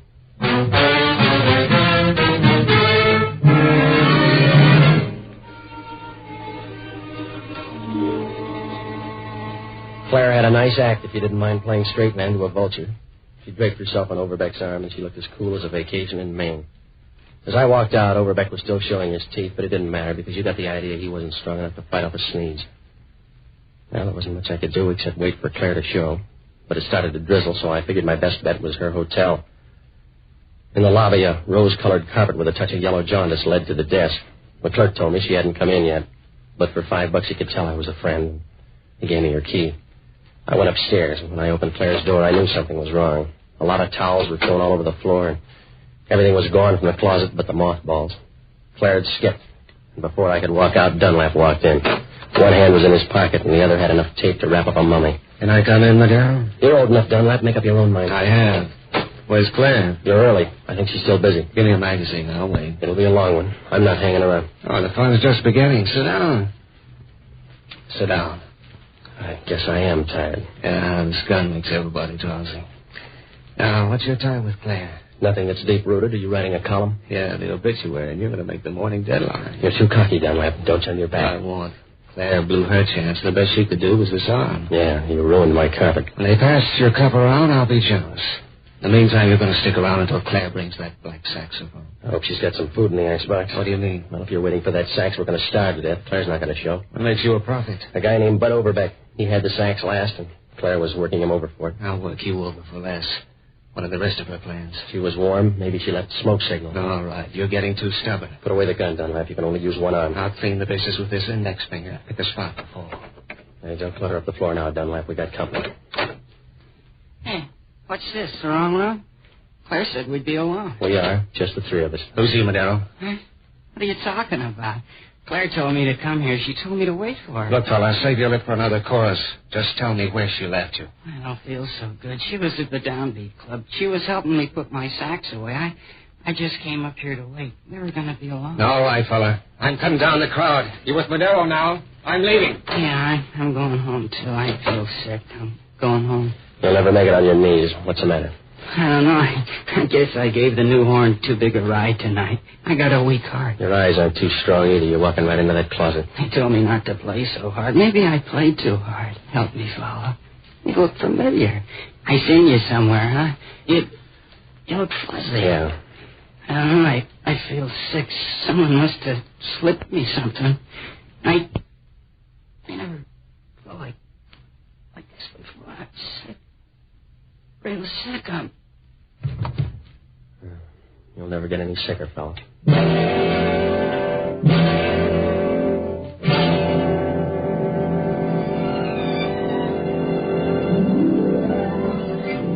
Overbeck was dead even before he had a chance to see if Gabriel paid his boy's scale. He hit the floor and turned over on his back, and you figured he'd cross the River Jordan with a backstroke. I got a good look at him now. His face was all twisted up like bed sheets after a nightmare, and up near his hairline, a long, thin scar ran into his scalp. Well, I didn't know what killed Overbeck, but whatever it was, he didn't get 2 weeks' notice. I figured if homicide caught me here, I'd get my walking papers, too, right down to the last 20 feet. I started for the door, but Warchick opened it for me. He looked at the body and then over to me. You on a spree, Madero? If you're footing the bill, Warchick. The state will from now on. Now tell me about the guy on the floor. He's dead. Must have had parents. What's his name? Bud Overbeck. He was a musician at the Downbeat Club. Yeah. Tell me some more. Roll him, Warchick. Maybe he's got a diary. Here's his wallet. All right, Madero. How long you been here? Why? The wallet's empty. Well, that's too bad. Your girlfriend's going to have to get along with last week's presents. I trail a guy named Dunlap up to this apartment, and I find you and a dead body. Now, there's a tie, any way you look at it. Mm-hmm. Now, just what happened? I don't know, Warchick. I didn't see the picture. I just tagged by for the end. You know? Must have been a sad one. I think he's poisoned. Don't like the look in his eyes. Get the girl who put it there. Well, just give me a hint. Huh? Overbeck was playing caveman with Claire Underwood before he came up here. What does that give him besides hair? Maybe a Mickey. When I left, she was warming up an argument for his saxophone. She get it? She didn't. Dunlap's losing man hours. He just walked out here, and I think she's in his list. Yeah. I'm beginning to get an idea now myself. Does it hurt? You and the Underwood girl are running some kind of a racket with that saxophone. She left you behind her front for her. You haven't seen her, Warchick. She doesn't need that kind of help. But you will when I get through checking. Still got a few calls to make, and I want the lab to work over the body. By then, I'll have enough to come back and hold you, Madero. You couldn't hold a lapdog with a suction pump. All right, big shot. I'll go a long way to get you for this. A long way. You got the drag, Warchick. Yeah. It's going to slow you down a little.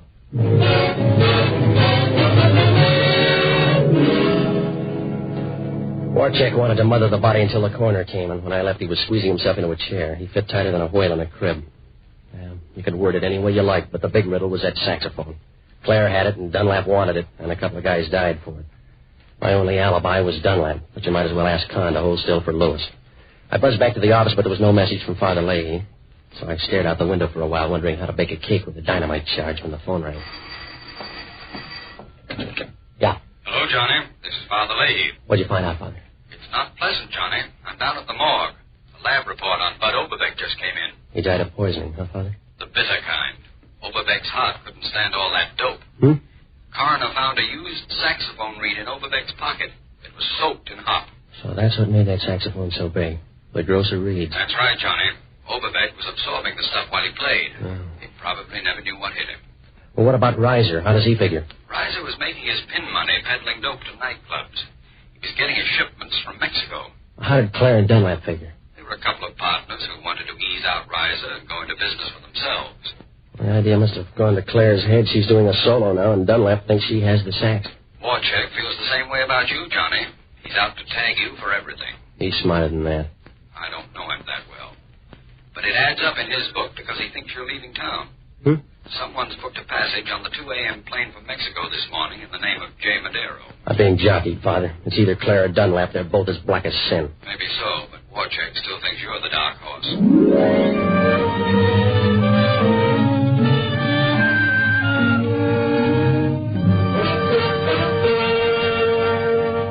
Up until now, it was like trying to sell a toupee to a bald-headed eagle. But when the turn comes, everything happens in a hurry, and you began breaking more records than a disc jockey with a hangover.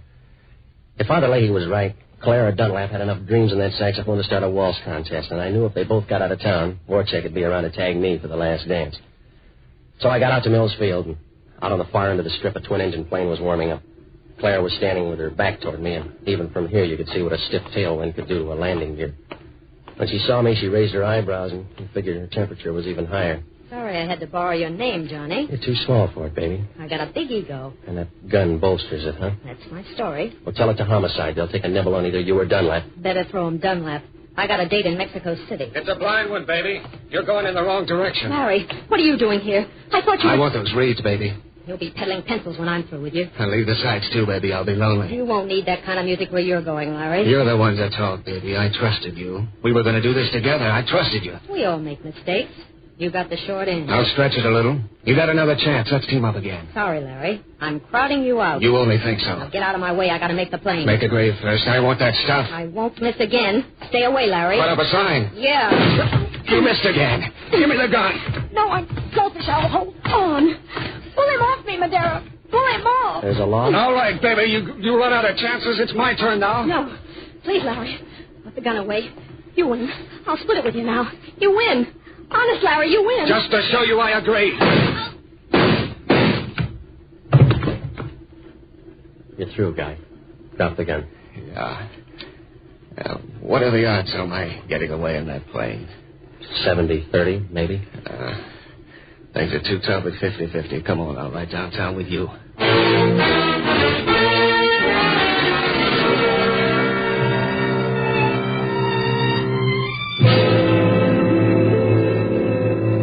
Well, Dunlap told the whole story down at headquarters.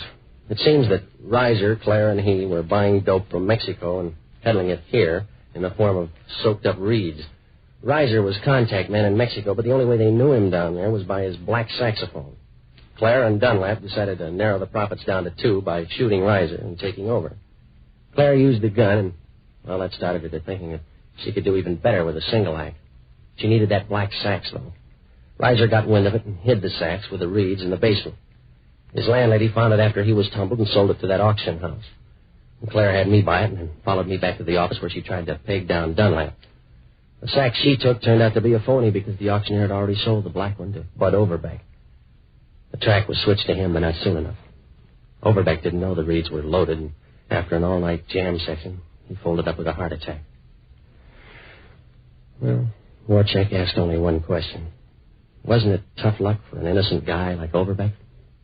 I don't know. At least there was one time he played right out of this world.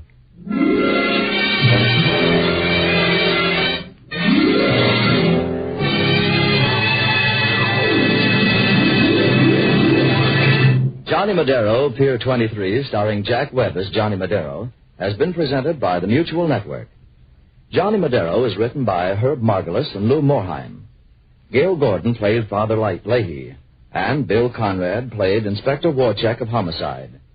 Others in the cast were Helene Burke, Bob Holton, Herb Butterfield, Irvin Lee, and Herb Rollinson. Original music was composed and conducted by Harry Zimmerman, and the entire production was directed by Nat Wolfe. We invite you to listen again next week over most of these stations when Mutual presents another adventure in the life of Johnny Madero, Pier 23. Tony Lafrano speaking. This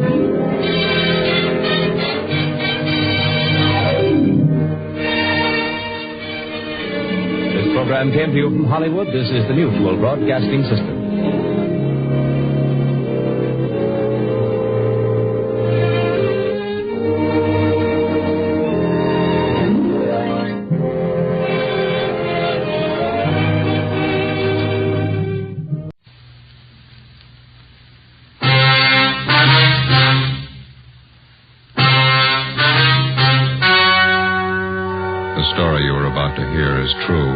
Only the names have been changed to protect the innocent. Fatima Cigarettes, best of all long cigarettes, brings you Dragnet.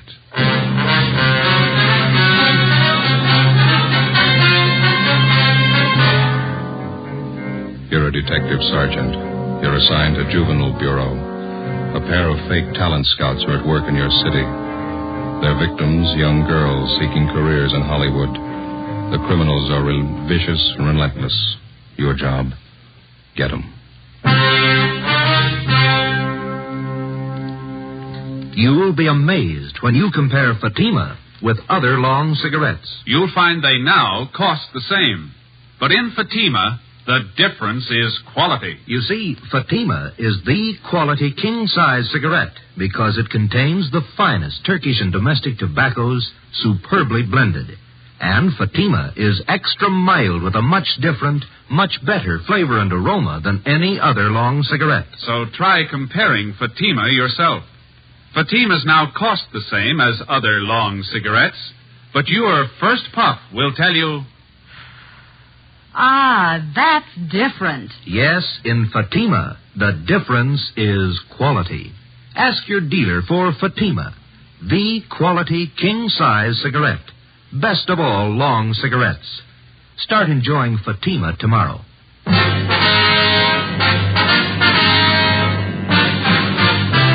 Dragnet, the documented drama of an actual crime.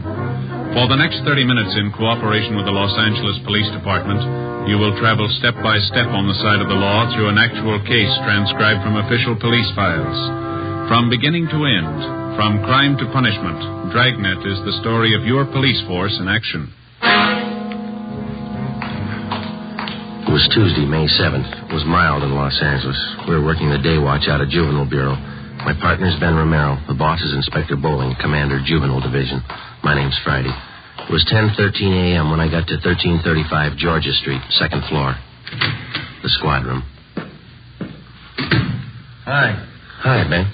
Did you pick up that latest run the stats office made for? No, I don't think they got it ready yet.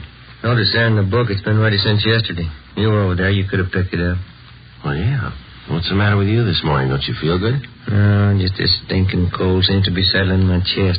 Miserable. Yes, sir?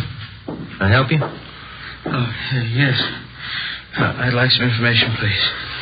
This is the Juvenile Bureau, isn't it? Yeah, that's right, sir. What can we do for you? Oh, mind if I sit down? I'm climbing those stairs. Takes your breath away. Yeah, sure. Here you are. Thank you. My name's Wayne Kenworthy, officers. I'm out here on a convention. My home is in Minnesota. Mm-hmm. Went out last night with some of the boys at the convention. We stopped at a bar down on your Alvarado Street. Alvarado. Alvarado. Anyway, we were drinking there, and the bartender got to talking to us. Finally offered us some pictures for sale. I got one of them right here. Let's see. Oh, yeah. There you are. I paid him $2 for it. Just look at that. Yeah, it's filth. Do you have the address of the bar where you bought this? Yes, sir, I have. That's not the reason I'm here, though. I'm not a one-man moral squad. I'm not the type makes a habit of buying obscene photographs of young girls, either. Yes, sir, we understand. Now, I bought this picture from that bartender because I know the young girl in it. She's the daughter of one of my neighbors back home in Minnesota. Known her ever since she was a baby. I see. This girl came out here about 8 months ago to live with a girlfriend. Mm-hmm. She was crazy for Hollywood. Thought she might break into the movies or something. She stopped writing her folks about 2 months ago. Hasn't been heard from since. Well, it sounds like a case for a missing persons bureau, Mr. Kenworthy. Well, the girl's folks have already contacted them. Nothing's been turned up. Nothing at all. Then last night, just by an accident, the bartender shows me this photograph. It's that girl, all right. No mistake. Well, we'll do everything we can to help straighten it out, sir. Well, that young girl I know. I've known her since she was a baby. Good family, good training. She never would have posed for a photograph like this. Rotten filth. She's just not the type, that's all. Yes, sir, we understand. What was this young girl's name, Mr. Kenworthy? Lois Brewster, that's her real name. When she wrote her folks, she was using another name while she was out here. Thought it might help her movie chances. Drake, I think that's what it was. Linda Drake? Yeah, that's right. About 5'4", 115 pounds, dark hair, dark eyes. That's right. Yeah. You know where she is? Oh, yeah, we do. We had her case called to our attention. Where is she? Is she all right? No, sir. She's dead.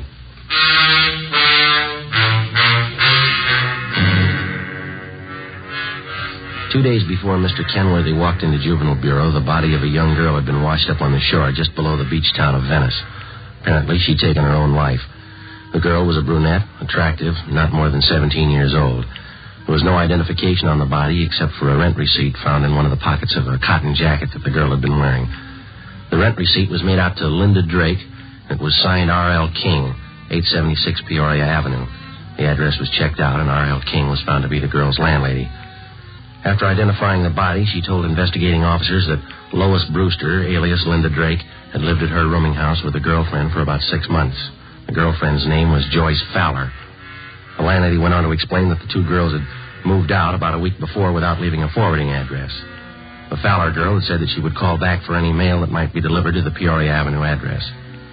There'd been no other leads to the dead girl's background or identity until her former neighbor from Minnesota, Mr. Wayne Kenworthy, showed up. Later that day, Ben and I met with Inspector Bowling and briefed him. Dirty, rotten business. I'll buy that. How far have you gotten with it? Check the dead girl's fence with the missing persons bulletin, Miss Lois Brewski. We notified the girl's parents in Minnesota. They're coming out to claim the body. It's pretty tragic. She's an only daughter. 17 years old. Same old story we figure, Skipper. Some phony talent scout grabbed her and showed her the bright lights, got her to pose for those pictures one way or another. They can make a teenage girl go one of 100 directions after that. This one ended up on the beach. That's all I care about now. How about the girlfriend Lois Brewster was living with? Joyce Fowler? No word so far. Well, what about it? Any ideas?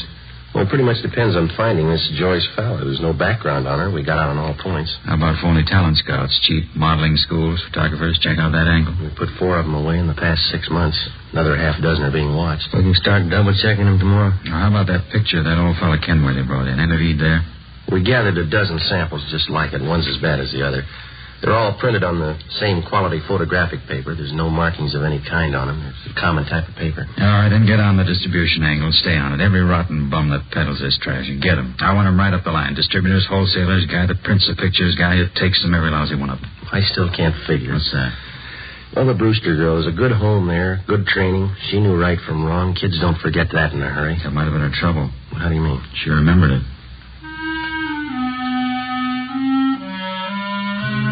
Wednesday, May 8th. 6 teams of men from Juvenile Division, working in conjunction with the Detective Bureau, started the drive against the obscene literature and photography traffic. Within 2 weeks, more than a dozen wholesalers, distributors, and small-time peddlers had been apprehended and were awaiting prosecution. For we still had failed to uncover any new leads in the Lois Brewster case.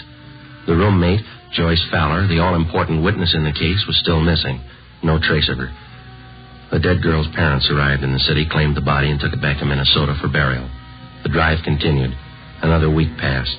On May 29th, on a tip from a usually reliable informant, Ben and I checked out a small photographic studio on Sunset Boulevard, operated by an Emil Joseph Martin. He was sullen and uncooperative. We checked through his files. Just what I told you. A few special shots I keep filed away just for laughs. Mm-hmm. Once in a while, a friend drops in. I print one of them up for him. Yeah. Hold that one up to the light. Some of them are nice-looking dolls, huh? I print one up for my friends once in a while. What kind of friends do you have? What? How about this negative here, Martin? Do you mind printing this one up for us now? Sure, officer. My compliments. How many copies you want? One's enough. If you say so. Let's see. Yeah, one of the best. I'll print it up right now. This way.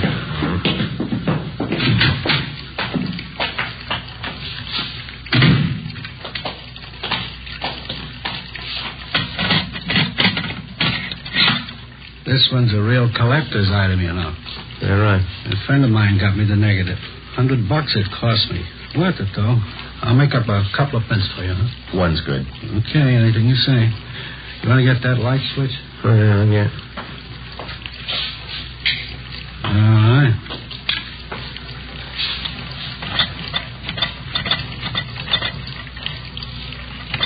Yeah. Beautiful negative. Yeah.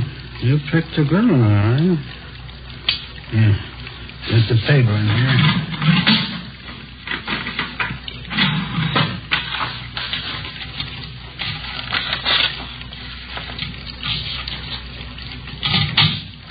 Yeah, that does it. Okay, one print. That's all you want? That's all.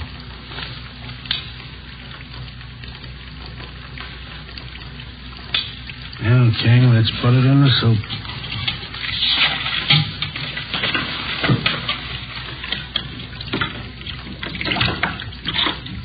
Yeah, I bet you get a kick out of this one. Real beautiful girl. How'd you happen to get a hold of this negative? Did you take the picture? No, a friend of mine got it for me. It cost me a C-note. There we go. Put it in the stubber.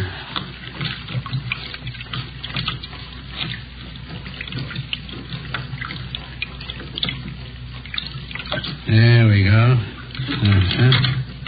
How about that? How about the guy you got this negative from? Did he take the picture? No, he bought it from somebody else. Don't know who. Cost him $350. Worth it, though, huh? Hi. Isn't that Madero? We've seen him before. Oh, that's so, you know her? Only from her pictures. Oh. Of course, you understand I didn't take the picture. I just bought a negative, that's all. You couldn't tag me for that, could you? We're going to try, mister. Get your coat. Oh, no. Wait a minute now, officers. I'm small fry in this operation. You know that. You want the big fish, right? We want all of you. You know who they are? Well, some, maybe. Must be worth something to you. Well, you know better than that, Martin. If you cooperate, we'll mention it in our report. That's all we can do. No promises. Not a very good offer. You're not in a very good position. Yeah. Bye. All right, I'll tell you. Emil J. Martin was booked at City Jail for violation of 311 PC. His file of lewd photographs and negatives were impounded and booked as evidence. With the help of information which the suspect had given us, we were able to round up 3 wholesalers and another distributor of obscene books and photographs. Each one of them was questioned thoroughly. We ran into the same old routine. They denied knowing anything about the man who was masterminding the racket or where he was operating from. The Lois Brewster case dragged on. No progress. In virtually every case of tracing the lewd pictures to the point of production, the investigating officers were able to link the small-time peddlers to their distributor and the distributor to the wholesaler. Well, that's where it stopped, a dead end. Beyond that, nobody knew anything about the operation of the racket. Stakeouts were set up at locations where sales and deliveries of obscene material were known to have been made. Nothing happened. The drive stalled. Thursday, June 11th. Well, now, Joe? Yes, Gilbert? First piece of news in the morning. The policewoman just called it in. Yeah? Lois Brewster's girlfriend, Joyce Fowler. Yeah? She's been found.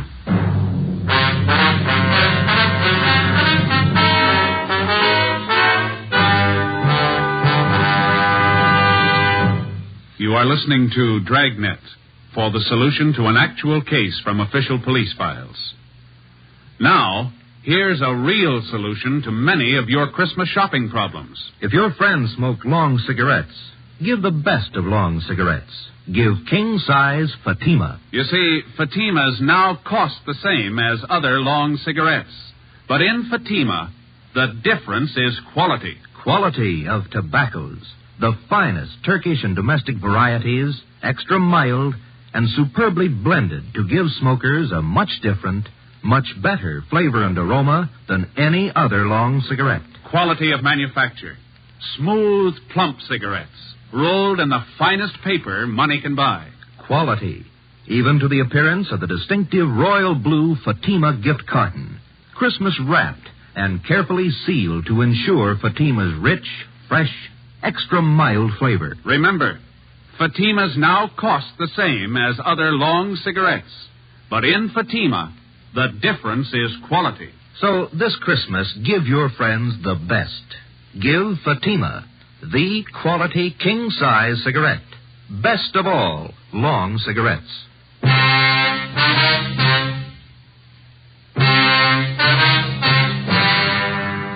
Like most organized crime, the traffic in obscene literature and photographs is a racket jealously guarded because of its heavy profit. It's nationwide, and every year it nets millions of dollars for underworld promoters and their employees. As an organized business, it's one of the most vicious and insidious rackets that exists today, despite the fact that many citizens regard it lightly. Thursday, June 11th, 10 a.m., Ben and I met with policewoman Paula Johnson. She told us that the previous evening, Joyce Fowler, the girl Lois Brewster had been living with, had gotten into a brawl with an unidentified man at a bar on Sunset Boulevard. Police officers arriving at the scene identified her as the missing girl and handed her over to juvenile authorities. At 10:30 a.m., Joyce Fowler was brought to the interrogation room. She was a tall brunette, fairly attractive. She looked older than her age. Together with policewoman Paula Johnson, Ben and I questioned her. I was out on a date with this man. We were sitting at the bar, and he started saying things I didn't like. What a row, that's all. The man seemed quite a bit older than you, Joyce. Was he a good friend of yours? Friend. He was about 50, I guess. I thought he was all right. He wasn't. How old are you, Joyce? 21. We've checked your background, Joyce. You might as well tell the truth. All right, I'm 17. I'll be 18 next week. Look, can't I go get an aspirin? I've got a terrible headache. I got some in my locker. Be right back. Okay. I was still don't know why I'm here. What do you want to know? Well, you were a good friend of Lois Brewster's. You lived with her, is that right? Is that why I'm here? It's one of the reasons. Lois spent 8 months out here before her death. As far as these officers know, you lived with her during those 8 months. We want to find out what happened to her. We want to find out what's happening to you. Nothing's happening to me. I can take care of myself. That's what Lois Brewster thought, Joyce. How about her? You tell us? She didn't know what she was doing. I don't know what happened to her. I'm to blame for bringing her out here, but it's not my fault what happened to her. It's not my fault. Well, whose fault is it? All of them. The whole rotten, dirty bunch of them. Here's your aspirin. You two of them been out? Thanks. I'll get some water.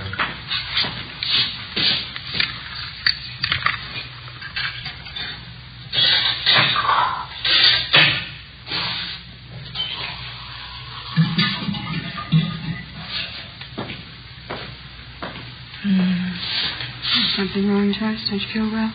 I'll be all right. Right, here you are. Thanks.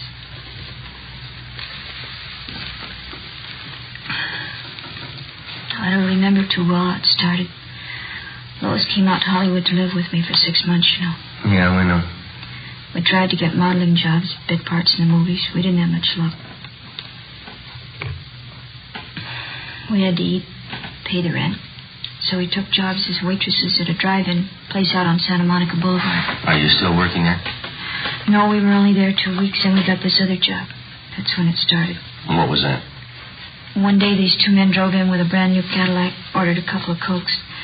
I could tell they were watching us, Lois and me. When they were leaving, they gave me a card. They said they were talent scouts. They asked us to come to their offices for interviews. You still have the card they gave you? No, I looked for it once. Guess I lost it. Mm-hmm. Would you go on, please? The older fellow's name was Fred Ramus. Other one was Mr. Gilbert. They were both very nice. We didn't think anything was wrong. Didn't you go for the interview? Yes, Lois and I both went. They talked to us a lot, had us read out of a script and walk up and down. They said both of us showed a lot of promise. They said they wanted to be our agents, so we signed a paper. Fred Ramus told us he'd see we got a break. Mm-hmm. Did either of them ever arrange any legitimate interviews for you? I mean, with the movie studios, radio, television, anything like that? No. They took us out quite a bit, restaurants, nightclubs. Told us we had to be seen around town first. Had to show us off to the producers, all the important movie people. Both of them were very nice. Did you keep on working at the drive-in? No, they had me and Lois quit the job. They said it wouldn't look right. We still had to eat. We still had to pay our rent.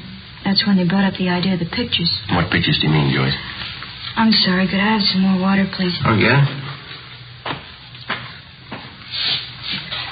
Fred Ramus and Mr. Gilbert took us out to a big nightclub one night. Fred told us that if Lois and I had some good pictures taken of ourselves, he could show them around and get us jobs as models. That is, till we got a break in the movies. Here you are. Thanks. Mm-hmm. Up to that time, how long had you known these 2 men? About a month and a half. I didn't see anything wrong in it, so Lois and I went to this photographer's studio with Mr. Ramus, and we had our portraits taken. Regular pictures. Oh, excuse me, Joyce. Did both of these men know how old your girls were? We told them the truth. We were both 17. Mm-hmm. And what happened after that? Mr. Ramus came back and said he'd found an advertising agency that wanted to buy pictures of Lois and me. He said we'd get $20 apiece every time we posed. For portraits? No, for posing in bathing suits, pajamas, things like that. They were supposed to be for magazine ads. In about a week, he brought us to his office and said the agency wanted us to pose without clothes, without anything. He said he'd pay us $40 for that. Oh, go on, George. They showed us lots of pictures of models like that. They talked about it all the time. We kept saying no, both of us, Lois and I. Did you ever agree to pose for the kind of pictures they wanted? You can't agree to something you don't know about. I don't know how it happened, but it did.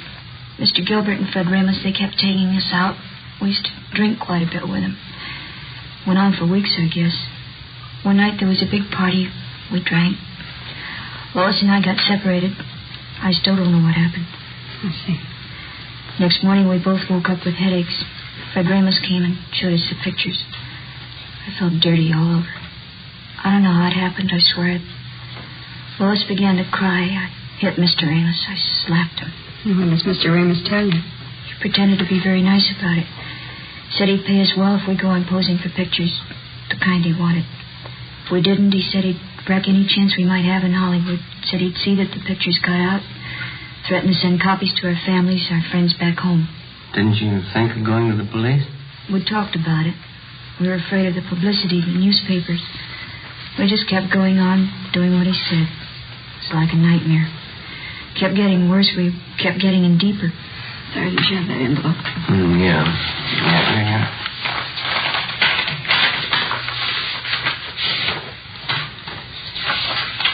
You recognize these pictures, Joyce? Yes. Mr. Ramos and Mr. Gilbert, they have you posed for these? Yes, that's some of them. We always drank a lot, so we wouldn't remember. That's not why Lois is dead, though. Those pictures aren't the reason. Well, how do you mean, Joyce? Ramos and Gilbert, they'd fix up dates for us. They said the men were their friends. 3 or 4 times a week they'd call. We had to go out with them. We had to do what they said. One morning we got home about 5:30 in the morning. Lois changed, said she was going for a walk. I went to bed. She left a note. I never saw her again. I see. Romero. Oh, yeah, just a minute. It's that long-distance call we placed to your home, Joyce. Sure am. Oh, thanks. Hello? Yeah, it's me, Joyce. Yeah, it was just a mistake. Yeah. How's Uncle Henry? Swell. No, it's all right. Don't you worry. Yeah, all right. I'll write you tomorrow. Yeah, bye. Thanks for placing the call, Sergeant. You're welcome. Glad to do it. Anything else you want to know? Yeah, there's just one more thing. Do you still have that note that Lois Brewster wrote before she died? No, I lost it. I remember what it said, though. Yeah. It said, I'm sorry. It was signed Lois. That's all.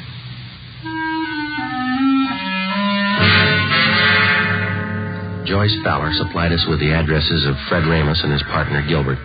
She gave us all the names and addresses of all their friends and employees that she knew of. She also pointed out their offices and base of operations. Inspector Bowling ordered an immediate investigation into the background and business activities of both men. Previously convicted wholesalers and distributors of obscene photographs were called back in and re-questioned. We finally completed the missing link in the supply line from the peddler to the producer. 5 former workers for Ramos and Gilbert fingered them as head men controlling the racket. Their offices and studios were raided and their files seized as evidence.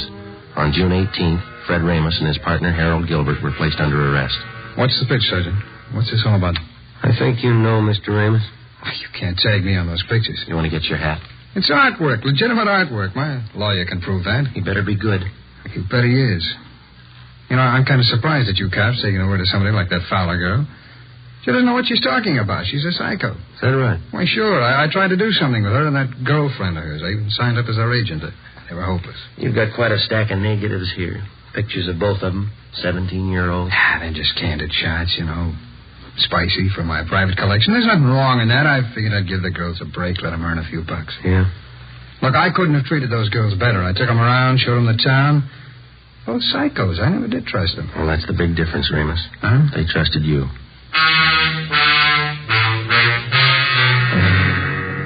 Fred Ramos and Harold Gilbert were brought downtown to Inspector Bowling's office. Joyce Fowler was seated next to the desk. Gilbert was brought in. She identified him. He was taken out and held for booking. All right, bring in the next one. All right, come on.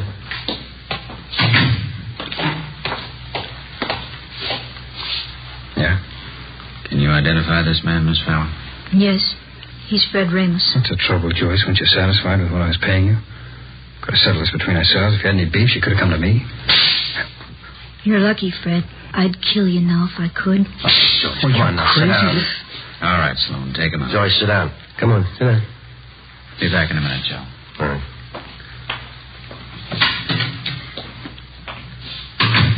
I'm sorry. Doesn't do any good. Are there any more? No, that's about all. You've helped quite a lot. Yeah, I'm glad I could do it. Is that all, Sergeant? Well, for now, yeah. You'll have to testify at the trial. After that, the juvenile court's going to keep in pretty close touch with you. I see. Aren't you going back home, Joyce, to Minnesota? No, it'd be the same old thing. My aunt'd be glad to see me for the first week. Then she'd start all over again, hollering at me, picking. Wouldn't be any use. What are you going to do out here, Joy? You know? I know a nice fella in Santa Monica. He's going to get me a job at a brand new drive-in. Cute uniforms. But I don't think juvenile court's going to let you take a job like that, Joyce. I hope so. A lot of talent scouts go there. Radio, movie producers. They might notice me. Yeah? Never can tell. Might lead to something.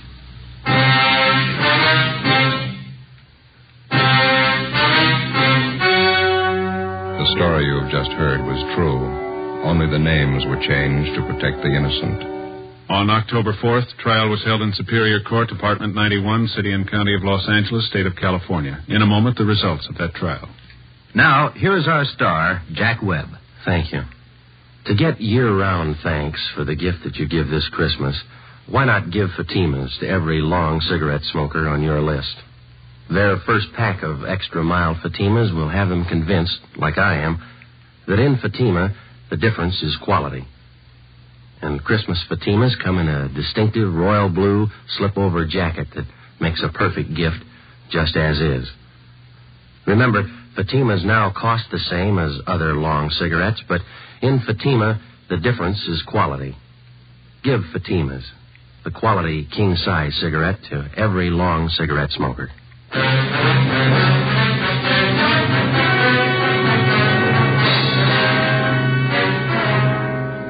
Fred Ramus and Harold Gilbert were tried and convicted on several counts of rape and lewd conduct. They received sentences as prescribed by law and are now serving their terms in the state penitentiary.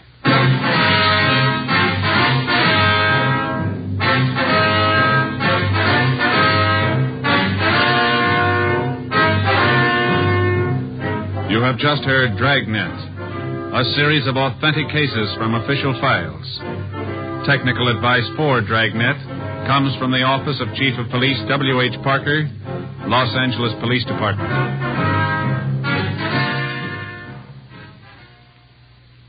This is Bob Hope. Can we steal a second? Chesterfield, always wins first place. That milder, mild tobacco never leaves an aftertaste. So open a pack, give 'em a smell. Then you'll smoke 'em. Don't forget to give Crosby for Christmas. I mean the Chesterfield Christmas carton with Bing as Papa Santa Claus. See you Tuesday. Fatima Cigarettes, the best of all long cigarettes, has brought you Dragnet, portions transcribed from Los Angeles. Coming up, We the People with stories of today on NBC.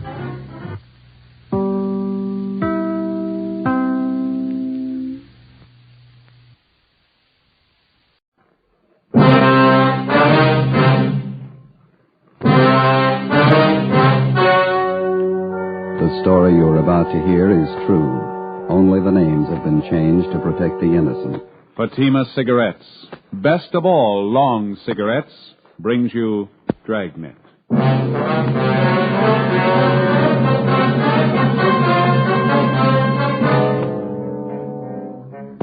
You're a detective sergeant. You're assigned to robbery detail. You've been tracking a hold-up man for months. You finally get a line on where he's hiding. You know he's dangerous, well-armed. Your job, get him. You'll be amazed when you compare Fatima with other long cigarettes. You'll find they now cost the same. But in Fatima, the difference is quality. You see, Fatima is the quality king-size cigarette because it contains the finest Turkish and domestic tobaccos superbly blended. And Fatima is extra mild, with a much different, much better flavor and aroma than any other long cigarette. So try comparing Fatima yourself. Fatimas now cost the same as other long cigarettes, but your first puff will tell you... Ah, that's different. Yes, in Fatima, the difference is quality. Ask your dealer for Fatima, the quality king-size cigarette. Best of all long cigarettes. Start enjoying Fatima tomorrow.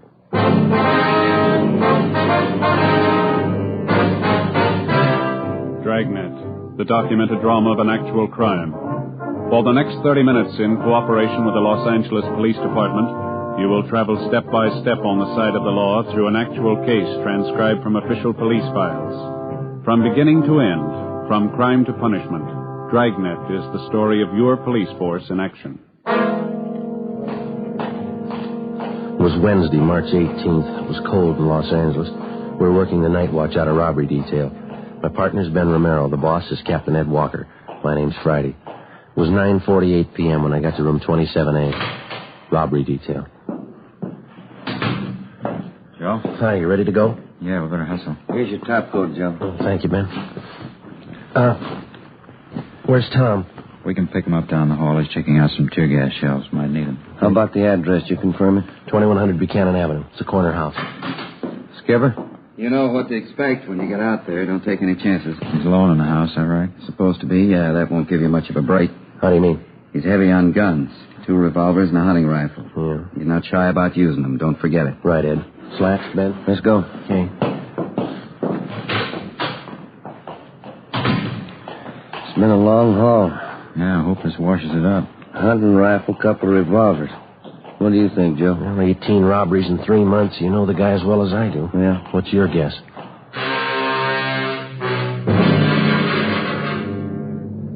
His name was Hoffman, George R. In our files, his criminal record dated back to high school days. Petty theft, grand theft auto, burglary, armed robbery. His record included 2 terms at Preston Reformatory and 1 at San Quentin. Hoffman's latest campaign was a 3-month run of armed robberies. We tried everything we knew to stop him, but it wasn't enough. We'd failed to get a line on him until one of Captain Walker's informants came up with a tip that Hoffman had been hiding out for the past month in a small bungalow on the corner of Buchanan Avenue and Selma Street. According to the information, the suspect had a good supply of food, ammunition, and 3 guns. 10:15 p.m., together with Sergeants Tom Gaffney and Slats Henry, Ben and I parked our car down the street and started toward the house. It was foggy. The street was poorly lighted. As we approached the house, we could see a light burning in one of the rooms at the rear of the bungalow.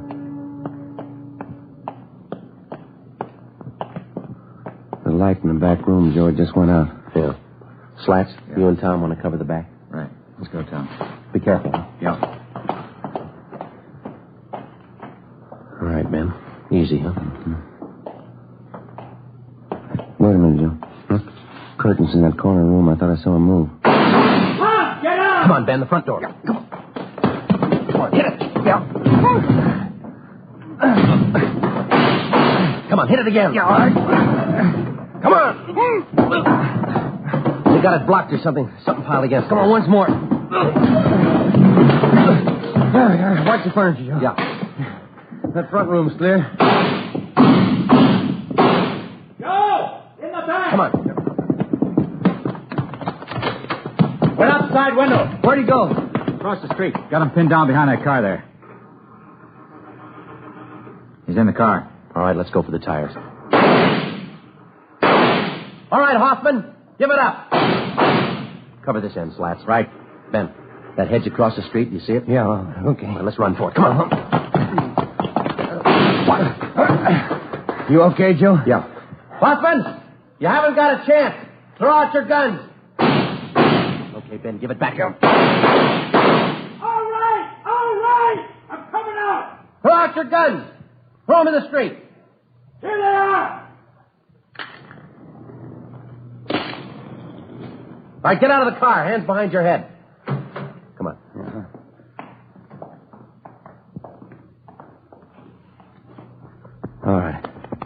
All right, hands behind your back now. Slats. Yeah? You want to get our car? Right, Joe. Who told you? Who gave you the tip? Does it matter? I made it easy enough for you. Lousy car wouldn't start. I'd be 3 miles away if it would have started. Better call the tow truck, huh, Joe? Let me give it a look, huh?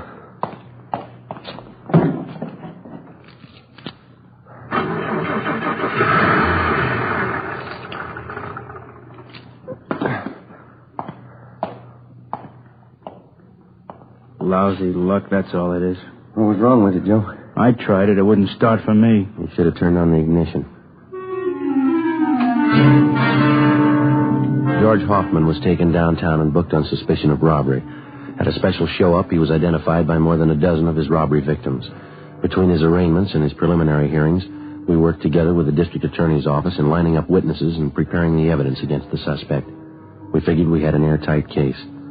Hoffman's trial in Superior Court was set for May 14th.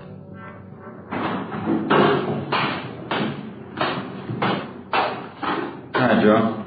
Hi, Slats. What's doing? Is still raining, Hoffman? Yeah, his trial's coming up.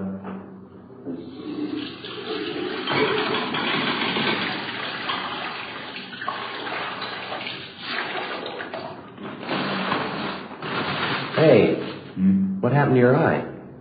Yeah, how about that? I'll never live with that down. Yeah, come here, let's see.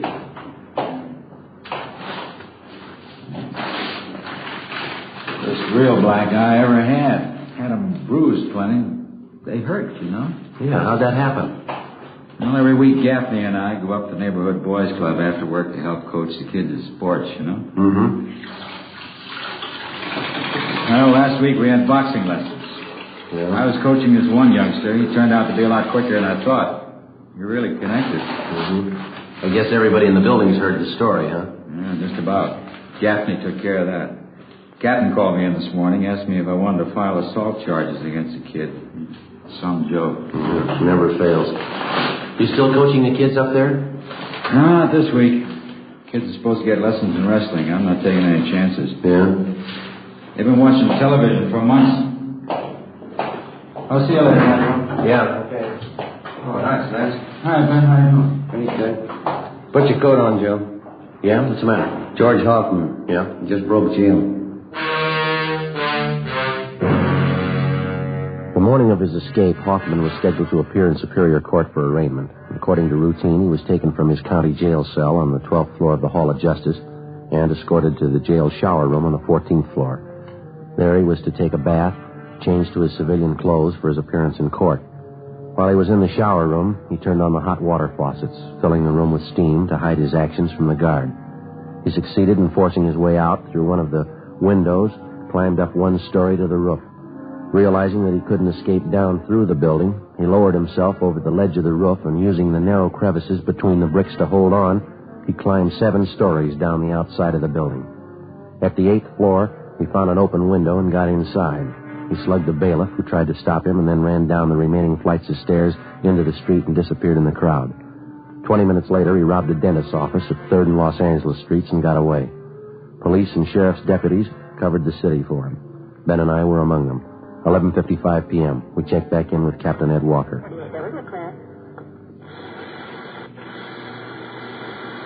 KGPL Los Angeles. You want to cut that speaker, Ben? Yeah. 11A, 6 Nothing. Not a trace of him. He must have a good friend someplace in town. Everything's covered. His friends, relatives, his hideout, everyone he knows, every place he's ever been. We plugged every loophole we can think of. The depots, terminals, the airports, still no trace of him. Well, I don't know. It sure is a strange one. No stranger than climbing down the side of a building. Did you check that story out, Ed? It's the truth. Apparently, Hoffman planned the thing out pretty carefully. How do you mean? The sheriff's men talked to some of the prisoners in the jail. They said Hoffman was practicing for it since the day we put him in there. He'd work out 5 to 6 hours every night, building up his hands and fingers. How'd he do that? Use the upper bunk in his cell, hang from the edge of it with the tips of his fingers. He'd do it for hours, pulling his body up and down.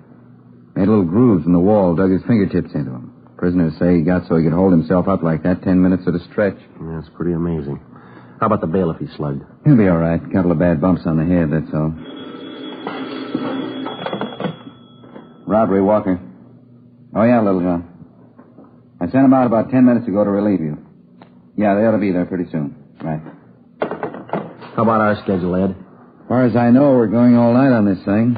Sheriff's office the same. Mm-hmm. You two were relieved at 11:30. Better check back about 5:30 a.m. Okay. All right. It's a hot shot. I got it. What is it? Drugstore holdup. They think it's Hoffman. The scene of the holdup was the Rex Lake Pharmacy on the corner of Pico Boulevard and Pine Lake Street. The victim, a Mr. Clarence Geringer, told us that the holdup man had entered through a rear door, slugged him, and escaped on foot with his overcoat and about $150 in cash. We showed him a number of mug shots. He identified George Hoffman as the bandit. A special detail of men were ordered on a thorough search of the general area around the drugstore. No sign of the suspect. The citywide Dragnet continued all that night and into the next day. No developments. The search went on. A week passed. 2 weeks. At 10 p.m. on the day Hoffman was scheduled to be tried in Superior Court, he beat up and robbed a 40-year-old liquor salesman in the Highland Park area. Again, he made good his escape. Routine investigation failed to turn up a single lead. June 8th. The suspect was still at large. The legwork continued. 817, is that the address you got? Yeah, he said it was near the corner. Oh, yeah, there it is. The Townsend Hobby Shop. Yeah, let's go in. Mm-hmm. Joe, look at the electric train. Look at that one. Beautiful layout, huh? Mm-hmm. I guess that's all they handle in here, electric trains, huh? There must be money in it. Look at those signals there and switches. They're all automatic. Wonder if my boy's old enough for a train yet. There must be the manager over there. Come on. Say, excuse me, sir? Just a moment, please. Be right with you. Got to check this transformer. All right.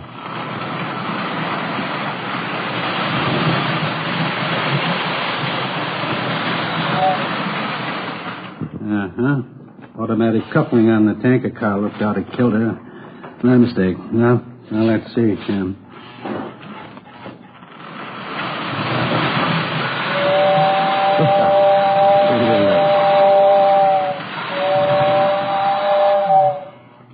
Yes, she's a dandy, isn't she? Oh, yeah. I'm sorry, gentlemen. Have to keep up our maintenance on the rolling stock. What can I do for you? Police officers, we're looking for a Mr. Townsend. Oh, yes, I'm Roy Townsend. Are you the sergeant I talked with on the phone? Yes, sir, that's right. This is my partner, Sergeant Romero. Hi, Mr. Townsend. You mentioned that you might have some information for us. Yes, as a matter of fact, I may have. About that fellow who climbed out and escaped. It was in all the papers. George Hoffman. Hoffman, that's it. I'm a pretty good one for faces. I think I might have seen him last night. Where was that? On my way home from the meeting. I belong to a model train club. Don't get enough of it here every day. Yes, sir. We'd like to know about this man that you saw. As I say, I saw him going into the auto court just down the street from where Mother and I live. It was pretty late, after midnight. Where do you live, Mr. Townsend? Over by Pasadena, Royal Oaks Avenue. I know Mrs. Cox at the auto court very well. I see. Well, this man that you saw last night, you sure it was Hoffman? I saw his picture in the paper when he climbed down and escaped. I don't say I'm positive it was him, but I'm good on faces. Well, wonder if you'd mind checking through these pictures. Oh, no, not at all. Yeah, this one. He's the one I saw. Am I right? That's Hoffman. Do you happen to know if he's staying there at that auto court? Oh, yes. He's been there for a month. Say, Sergeant, if you find out it really is this Hoffman, don't tell Mrs. Cox at the auto court. It'd just break her heart. Oh, is that so? She's sort of an amateur detective. She thinks she knows faces better than I do. After we left the train shop, we called the office and filled them in. Captain Walker called Pasadena and notified them. Then we drove out to the auto court where the suspect was reportedly seen.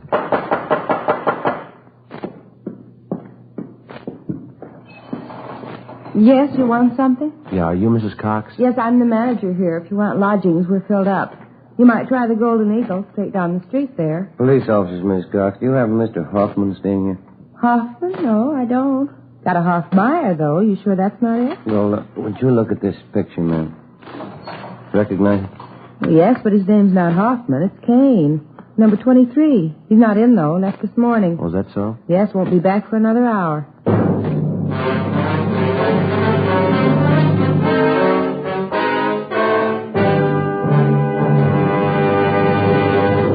You are listening to Dragnet for the solution to an actual case from official police files.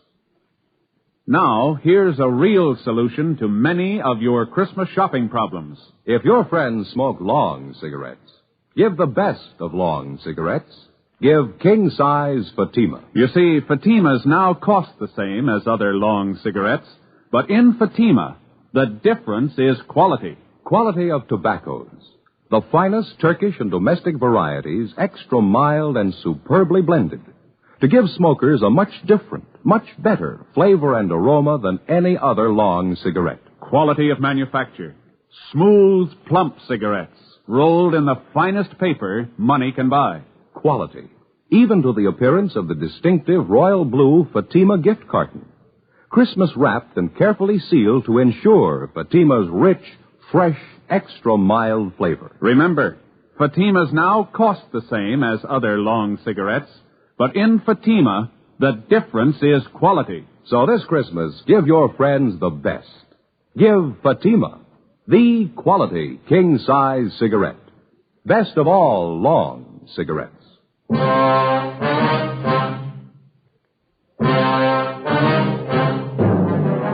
Before going on stakeout at the auto court where George Hoffman was registered, Ben put in a call to the office. The owner of the court, Mrs. Cox, gave us a pass key to cottage number 23 where the suspect was staying. We advised her to say nothing to Hoffman when he returned. We went to cottage 23 and waited. An hour passed. Hoffman failed to show. Another hour went by. Still no sign of him. Well, what do you think? You got me, I don't know. More than an hour overdue. No chance he could have been tipped. Well, I don't see how. Mrs. Cox is the only one who knows we're here. There's no reason for her to warn him. I don't know. His things are all here. His clothes. Well, we've had longer waits than this. Relax, huh? Yeah. Hey, wait a minute. Can you see who it is? Man, coming from next door. Joe? Okay, I'll cover you. Open it. Oh, your new telephone directory? Oh, yeah, thanks. Anything wrong? No, there's nothing wrong, thanks. New phone book. Yeah. We waited another hour. George Hoffman still had failed to appear. At 4 that afternoon, we checked with the office. No word. At 5:30, we were still waiting. I was just thinking, Joe. Yeah? That fellow Townsend in the train shop. That sure must be a dandy hobby, electric train. Yeah, it runs into money, though, doesn't it? Well, I think I'll talk to the wife about it. Their education, you know. My boy'd sure get a kick out of having his own train. He's pretty young, isn't he? 3 years old? Well, I could show him how to work it, put things together for him. I'll get it. All right. Yeah? Oh, yeah, Lightning. When? Okay, thanks. What's doing? Skipper just got a call from Pasadena. Yeah? They picked up Hoffman 10 minutes ago.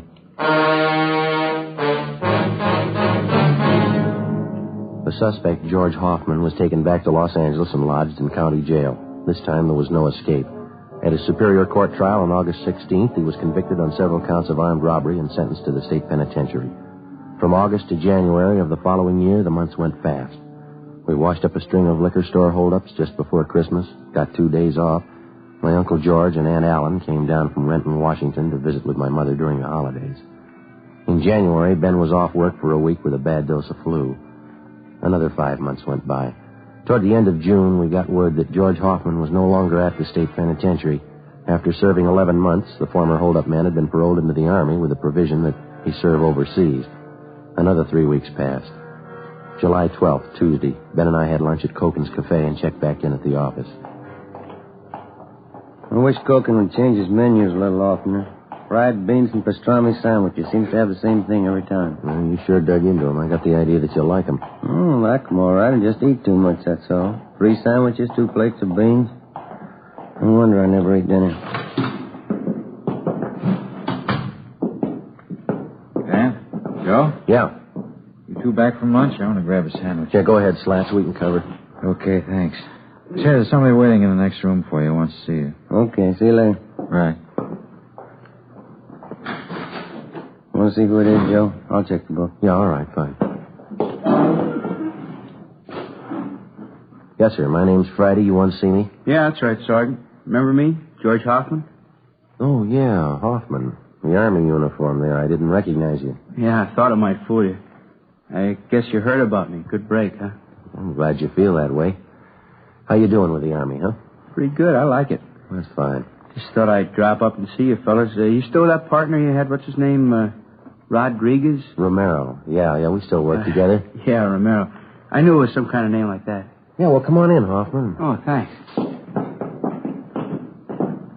Hey, Ben. George Hoffman here. He stopped in to see us. Oh, yeah. Hi. Been a long time, Hoffman. How are you? Pretty good, Sergeant. Thanks. Just thought I'd stop by, you know. Sure there's no hard feelings? Oh, sure thing. You got any idea when you're going overseas? Boys in my outfit figure day after tomorrow. That's kind of one reason why I dropped in to see you. Well, how's that? Well, I know it's pretty nervy, but I got lots of that. You see, a bunch of us are on leave till tomorrow noon. Figured we'd go out tonight, and I'm a little short. You know how the Army pays. Okay, well, how about a couple of bucks, George? Will that do you any good? Yeah. Sure as swell you, Sergeant. Believe me, I'll see you get it back. Well, here's a couple more, Hoffman. Might help out.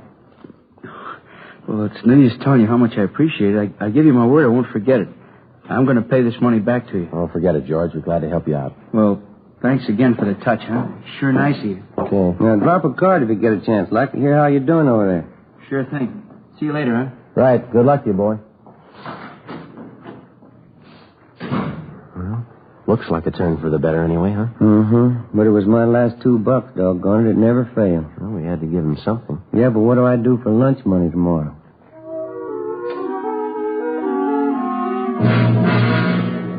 2 p.m. We drove out to the Wilshire district to interview a robbery victim. We brought him back downtown and took his statement. 4:30 p.m. We checked back in with Captain Walker. Hi, Skipper. Henry says that ex-con George Hoffman was in today. Yeah. We talked to him. Yeah, that's right, Ed. Why? Have a look. Thanks. The MP's left about 20 minutes ago. Swell. Your $2 went for nothing, Ben. Hoffman's wanted. Huh? Broke out of Army prison 10 o'clock this morning. Together with the Army authorities, local officers joined in the citywide search for George Hoffman.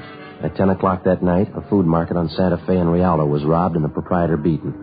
From our mug shots, the victim identified Hoffman as the hold-up man. Shortly after midnight, a drugstore on Crenshaw was held up. Hoffman was again tabbed as the suspect. The next 2 days, the search was intensified. No leads. 2 more days went by. Late Saturday morning, we got a hurry-up call from the detail on duty at the Union Station. Hoffman had been reported in the vicinity. Ben and I drove down to the depot to check with the officer in charge, Slats Henry. Spot him, Joe? No. Let's have a look back by the ticket counters, huh? Yeah, there he is over by the phone booth. Come on. Hi, Slats. Hi. Looks pretty good. What's the story? One of the newsboys up the street gave us a tip. About an hour ago, a guy gave him $1 to come down here and buy a ticket for him. Ticket to Phoenix. Yeah? Kid came in, bought the ticket, went back up the street and gave it to the man. Mm-hmm. We showed the kid a bunch of mug shots. He picked out Huffman's. Yeah, he's not wearing his Army uniform, huh? No, brown suit, dark blue overcoat, no hat. That's what the kid told us. Any idea which train he was taking for Phoenix? Not exactly. He asked when the first train for Phoenix was. The newsboy told him 3:35. Mm-hmm. 10 minutes to 12 now. You got enough men to handle it, Slats? Everything's covered. Only one thing lacking. Yeah? Hoffman. While the stakeout continued on the Union Station, Ben and I, together with Gaffney and Henry from robbery, covered the bars, restaurants, and hotels in the immediate area for a sign of the suspect. 2:30 p.m. What do you think? Well, we better head back down for the station and see what's doing, huh? Yeah, okay. I'd like to have a dime for every mile we've logged on this case. Yeah.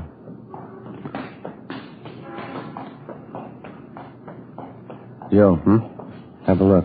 Where? Across the street, dark blue overcoat. Same build as Hoffman. I'll bet on him. Come on.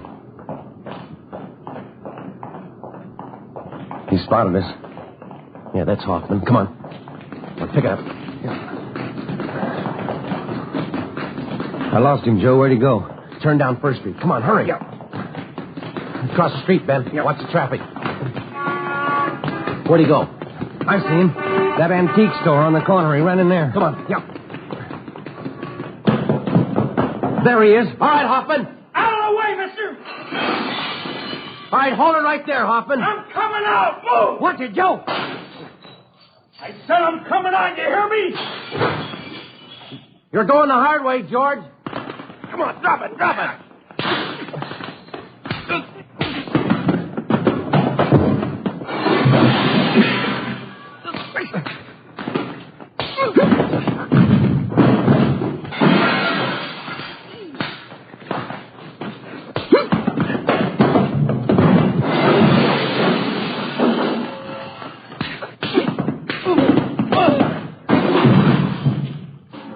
All right, Hoffman. All right, on your feet. Come on, get up. Now get your hands behind you. Sure. What good's it gonna do you? All right, mister, let's go. What good's it gonna do? I already proved it. I can break jail any time. I proved it twice. You're going right back in again. What's that proof?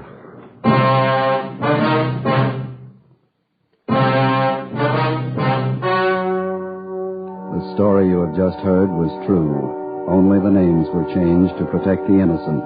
On October 8th, trial was held in Superior Court, Department 89, City and County of Los Angeles, State of California. In a moment, the results of that trial. Now, here is our star, Jack Webb. Thank you. To get year-round thanks for the gift you give this Christmas, give Fatimas to every long cigarette smoker on your list. Their first pack of extra mild Fatimas will have them convinced, like I am, that in Fatima the difference is quality. And Christmas Fatimas come in a distinctive royal blue slip-over jacket that makes a perfect gift just as is. Remember, Fatimas now cost the same as other long cigarettes, but in Fatima the difference is quality. Give Fatimas, the quality king-size cigarette, to every long cigarette smoker.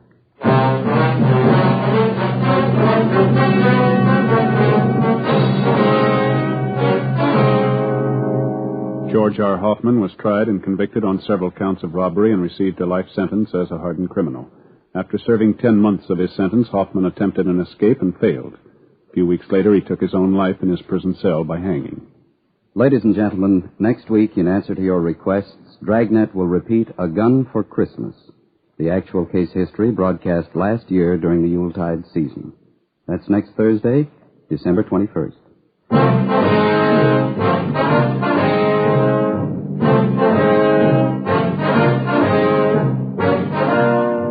You have just heard Dragnet, a series of authentic cases from official files. Technical advice for Dragnet comes from the Office of Chief of Police W.H. Parker, Los Angeles Police Department.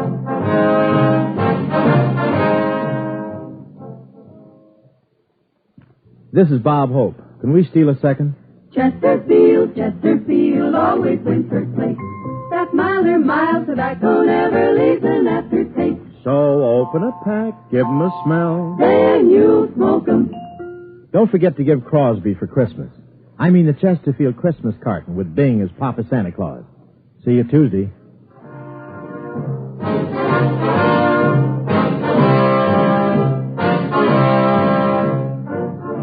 Fatima Cigarettes, the best of all long cigarettes, has brought you Dragnet, portions transcribed from Los Angeles.